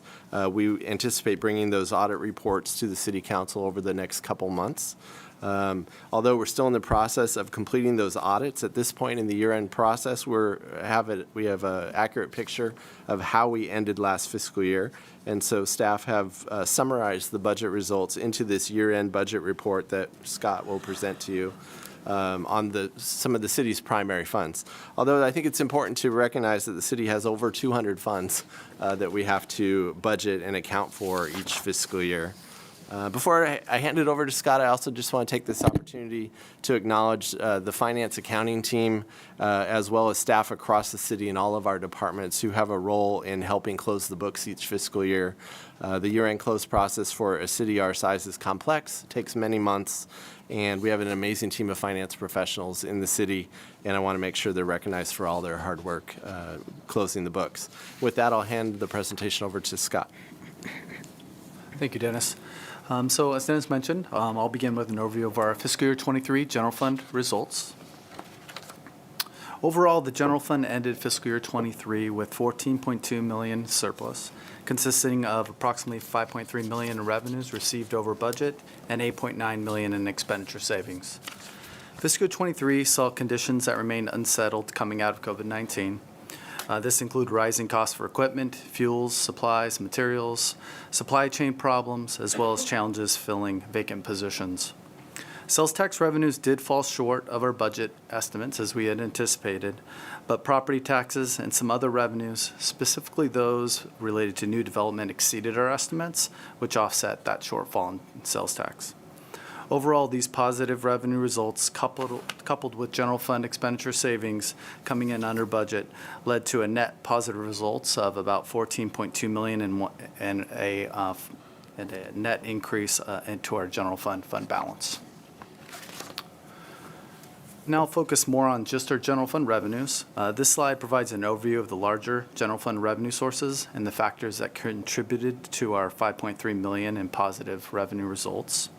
Our Bradley Burns sales tax ended the year $3.3 million under estimates, and Measure B sales tax exceeded estimates by about $700,000. As we saw throughout last year, sales tax growth slowed as compared to the last couple of years that witnessed some tremendous growth. This lower rate of spending was seen in cities across California and is generally attributed to shifting consumer behavior from spending on taxable goods to other areas that were constrained during the pandemic. Also, there was a great degree of uncertainty in the prior year regarding the impacts of inflation, interest rates, and the potential slowdown or recession.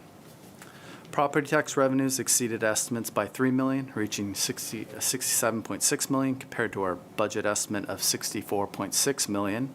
And this represented a 5% variance compared to budget and an 11% increase over last year. These results were driven by the continued growth in residential property values and strong sales during the last year. Our hotel tax, or TOT, revenues ended the year about $1.5 million above estimates, totaling $5.5 million received compared to our budget of $4 million. The positive year-end results are primarily attributed to the passage of Measure C, which raised our TOT rates from 6 to 10% in January 2023. Lastly, other revenues exceeded estimates by approximately $3.4 million, primarily due to higher than anticipated building permit, plan check, engineering inspection fees, as well as interest and investment returns. So next I'll move on to our general fund expenditures. This slide provides the year-end expenditure results. All of our general fund departments ended the year under budget due to salary savings from vacant positions as well as material, services, and supplies. Overall, departments expended approximately 96% of their budgets, resulting in expenditure savings of about $8.9 million after taking into account encumbrances related to service agreements that are planned to be expended in future fiscal years. I also want to note that the general government category on the slide includes support departments such as City Council, City Manager's Office, City Attorney's Office, City Clerk, Finance, Public Affairs, and Communications, as well as our HR department. Next, I'll move on to our enterprise funds. In terms of enterprise fund revenues, electric, water, wastewater, and waste service revenues ended the year on or above our budget estimates. Revenue in transit ended the year approximately $500,000 under estimates, and transportation revenues ended the year approximately $400,000 under estimates, and youth development revenues ended the year approximately $1.1 million under estimates. On the next couple slides, I'll go into more details on how to interpret these results. Electric revenues ended the year 4% above estimates due to several factors, included an unbudgeted emergency cost surcharge, as well as increases in sales due to the warmer than anticipated weather and unbudgeted power revenues. Moving on to the EU funds, water operating revenues ended the year on budget and with an insignificant variance compared to budget. Wastewater exceeded budgeted revenues by 9% due to higher than anticipated reimbursements from regional partners. And our waste services revenues ended the year higher than anticipated by 14%, primarily due to new development and increased usage. The transit fund concluded the year 6% below estimates, primarily due to ongoing losses in passenger fares and low ridership. This amount is after $1 million in federal COVID-19 funding that helped offset those revenue losses. Transportation ended the year under budget by about $400,000 due to lower than anticipated reimbursements due to vacancies and unspent material, service, and supply funding. And lastly, our youth development revenues ended the year 11% under budget. Similar to transit, the Youth Development Fund did rely on some federal COVID-19 funding to help offset that shortfall, and PRL did realize some expenditure savings to offset this shortfall as well. So moving on to enterprise fund expenditures. And as you can see from the slide, all of our enterprise funds ended the year under budget, ranging from $5.3 million in water operations to $300,000 in transportation. I'm going to go into more detail on the factors that contribute to those variances on the next couple slides. Beginning with electric, the positive year-end results were primarily associated with a $2.4 million decrease in power supply costs due to a substantial increase in hydroelectric emergency production, as well as material service supply savings in the areas of maintenance, professional, and contract services. All the EU funds ended the year under budget due to vacant positions, material service supply savings, as well as lower purchased water expenditures. In transit and transportation, both of these funds ended the year under budget due to vacancies, material service supply savings, as well as a delay in receiving some purchased vehicles. These expenditure savings helped offset the revenue shortfall that I discussed previously. And finally, the Youth Development Fund ended the year under budget, primarily due to steps that staff has taken to offset the revenue shortfall of $1.1 million that I discussed previously.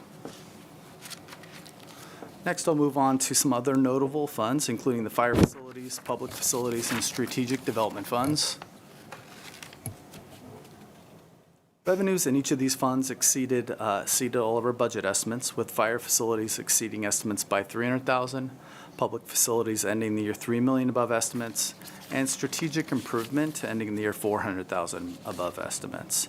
The positive year-end results in each of these funds is attributed to the sustained increase in development activity citywide last year. And lastly, this slide provides an update on the fund balance in each of these funds. The Fire Facilities Fund ended the year with a balance of about $600,000 and accounts for the investment into Fire Station 8. The Public Facilities Fund ended the year with a balance of about $17 million, and this balance accounts for the investment into the Roseville Soccer Complex. And lastly, Strategic Improvement Fund ended the year with a balance of about $3.1 million after investments into several capital projects, including the Roseville Soccer Complex and the baseline traffic signals. So that concludes my portion of the presentation. I'm going to hand it back to Dennis. Thanks, Scott. In closing, I just want to take a second to thank Scott and the budget team for their work on these quarterly budget reports for the City Council. And just to let you know, that because it's January already, we'll be back next month to present a budget update on the current fiscal year. We'll also be presenting the budget development schedule to the City Council next month for the next fiscal year budget that we're working on already for fiscal year 2024-2025. So with that, thank you, and we're available to answer any questions. Council, questions? Yeah. Councilman Albert? So I've asked this before, and I don't think I could repeat it, so I'll ask it again. So we have on the Bradley Burns sales tax, we're 3.3 million short of the estimate, yet the Measure B, we're 700,000 higher than our estimate. And I mean, just at a quick glance, you'd expect those to go up and down at the same percentage because they're sales tax. And I know we have an online tax that we kind of get part of from the state. Could you just explain why one's higher than the other and why they're not moving in unison? The tax base is different for the Bradley Burns sales tax and the local Measure B sales tax in a number of ways. One of the ways that you mentioned is the county pool where a lot of the online sales tax that's generated goes into the county pool and gets allocated to all of the jurisdictions in the county. Whereas with the local sales tax, the Measure B sales tax, there is an allocation directly based on where our residents live, and that sales tax comes directly to us. There's also the difference with the auto mall, and if a Roseville resident buys a car at the auto mall, we get the Bradley Burns sales tax and the Measure B sales tax.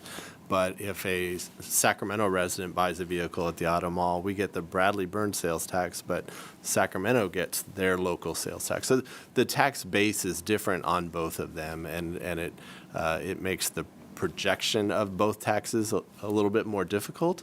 And the trend it varies from quarter to quarter and year to year because the tax base is different. One of the other areas that's different a little bit is business to business transactions, and there's just a variety of different ways the tax base is different. Thank you for the explanation. I'll try not to have to ask it again next time. It is confusing. Yeah. It is. That's it. Thank you. Other questions, Council? Maybe just a comment. I really appreciate you coming and giving us our fiscal year-end evaluation, but also that it literally, our budget never stops. It's a continuum, and one stops, the other one starts, and you're going to be giving us the dates. And I think that's real important for our community to know that we're looking at all the things that are happening that we have to take in consideration, and it's ongoing, so we're really aware of what's going on. Thank you. All right, well, I'll open it up for any public comments, and this is where high school students get extra credit. I'll close public comment, and unless the council has any additional questions or comments, we'll take this information and accept the report. This is definitely the time in which the Roseville Tiger High School students can get some extra credit. We have a second opportunity for public comment on non-agenda items, so, yep, no? Come on down. Come on down, all right. All right, City Manager, do you have anything for us tonight? No further reports, Mayor, thank you. City Attorney? For me, thank you. All right, now get your pens out, because this is one of the better parts of the evening. Council member reports. Councilwoman Rakucci, let's start with you. Okay, thank you. A couple things. Some of the meetings that I've gone to, actually, I was at a strategic workshop with Northern California Power Agency this morning, and I'll go back tomorrow morning to complete it. And it gives us an evaluation of what's happening at the state level and how this affects us during the year.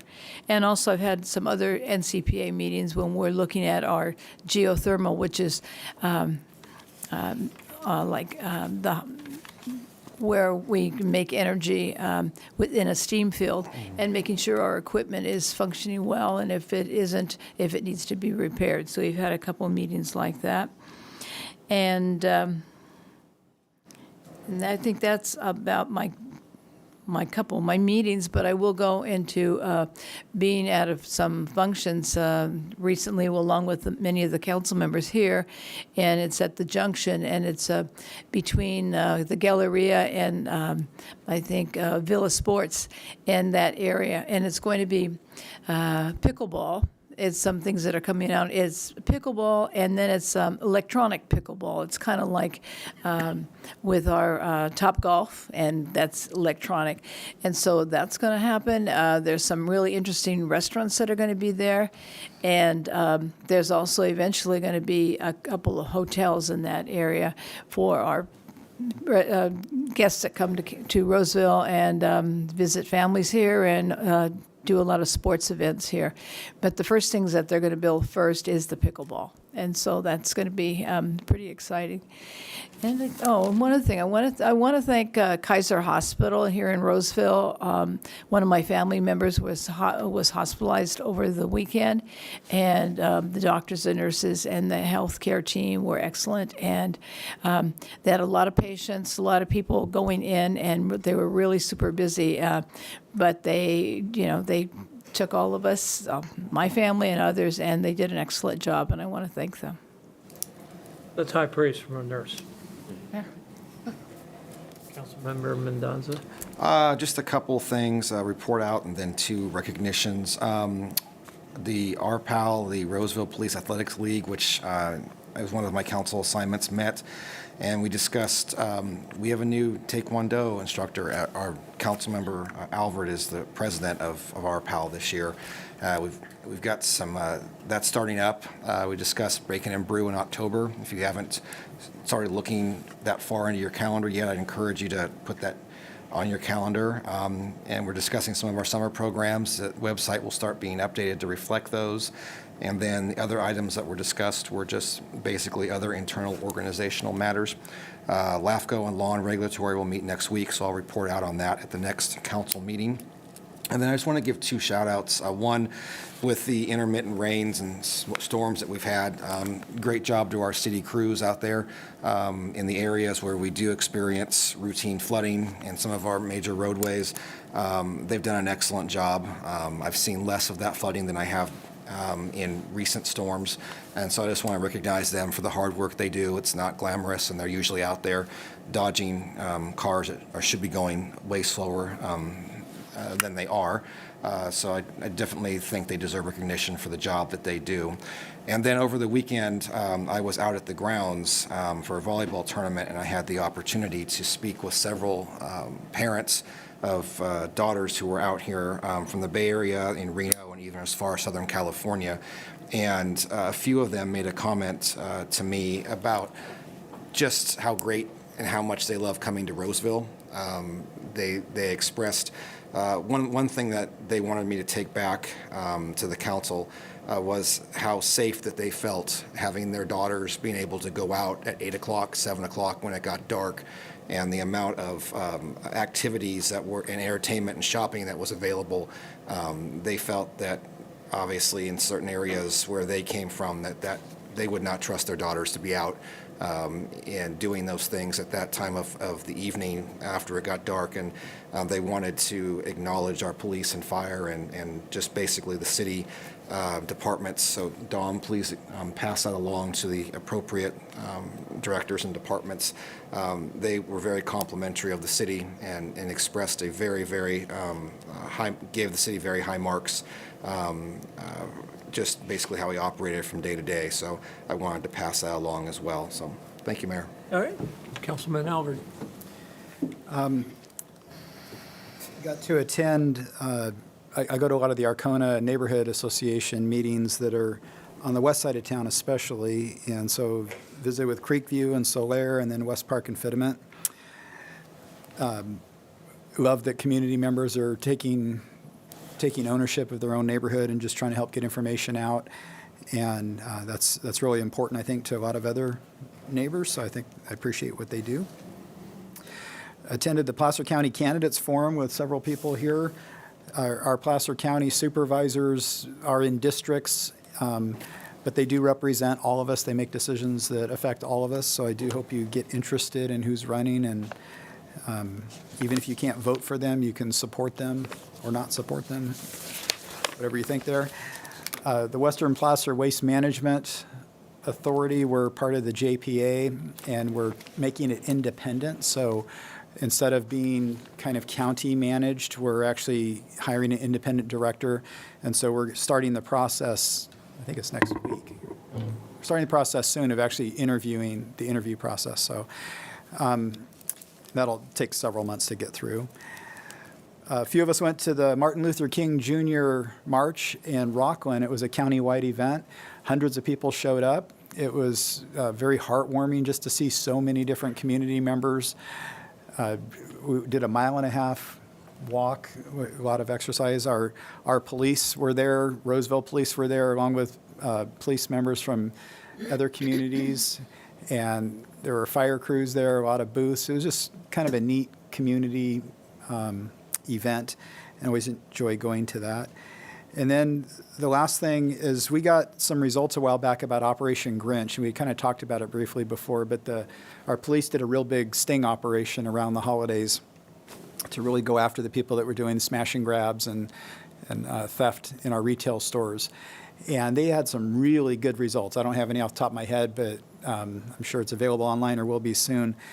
But I just as a council member, I'm really proud of our police department partnering with other jurisdictions and our retail centers. They had some really good arrests, really made a statement. Roseville is a risky place to do smash and grabs now. I was just real proud of what they did and happy to see the results. I know the community really appreciates that too. You want to see the crime get taken care of instead of just let happen. So that's it.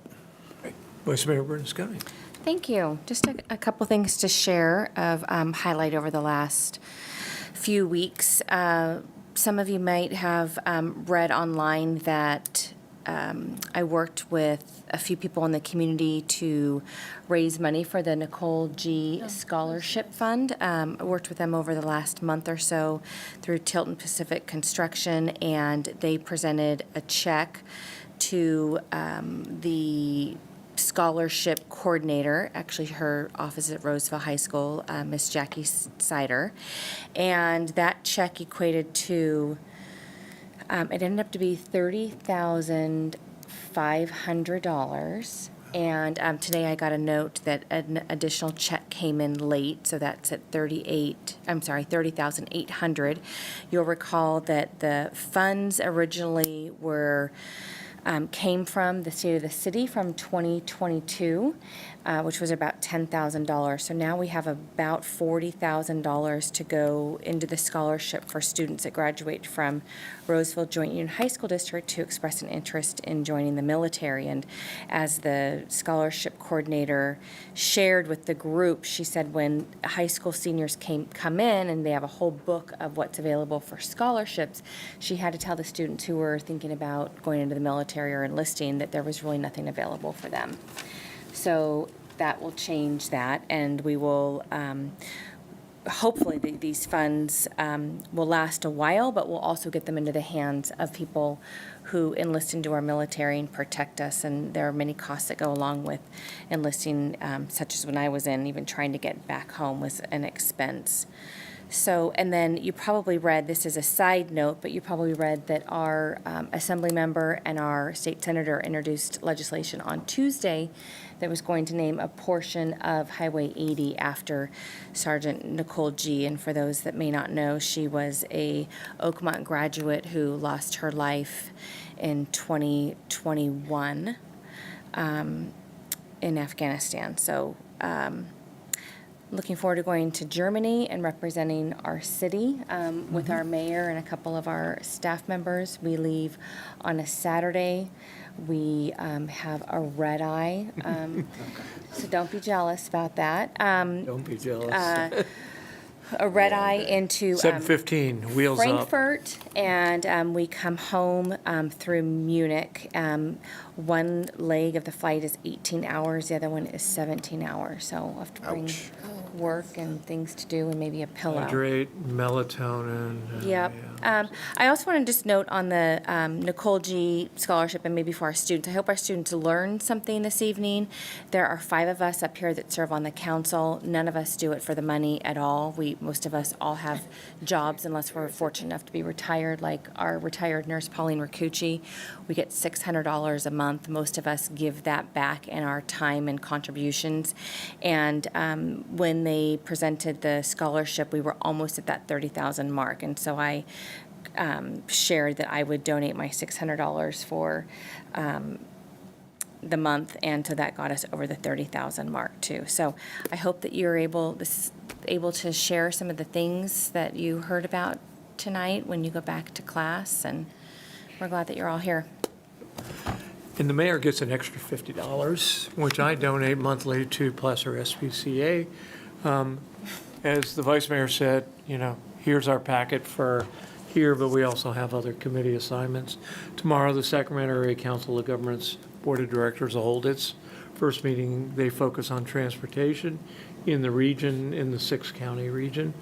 Next week, I sit on the Placer County Transportation Planning Agency. We'll have that meeting in the South Placer Regional Transportation.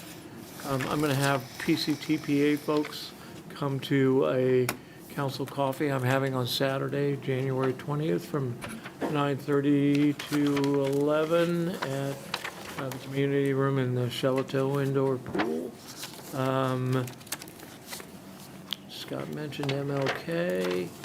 And during the holidays, one of the things we like to do is drive around the city and find new places with spectacular holiday lighting. And while I was doing that, I found that the Nicole G Road connects now to Marketplace, because when you dedicated that, it didn't connect. So this city is growing. In our finance report, we heard about the traffic lights on Baseline. So we now have Market connecting, we have Westbrook connecting, we have Santucci connecting.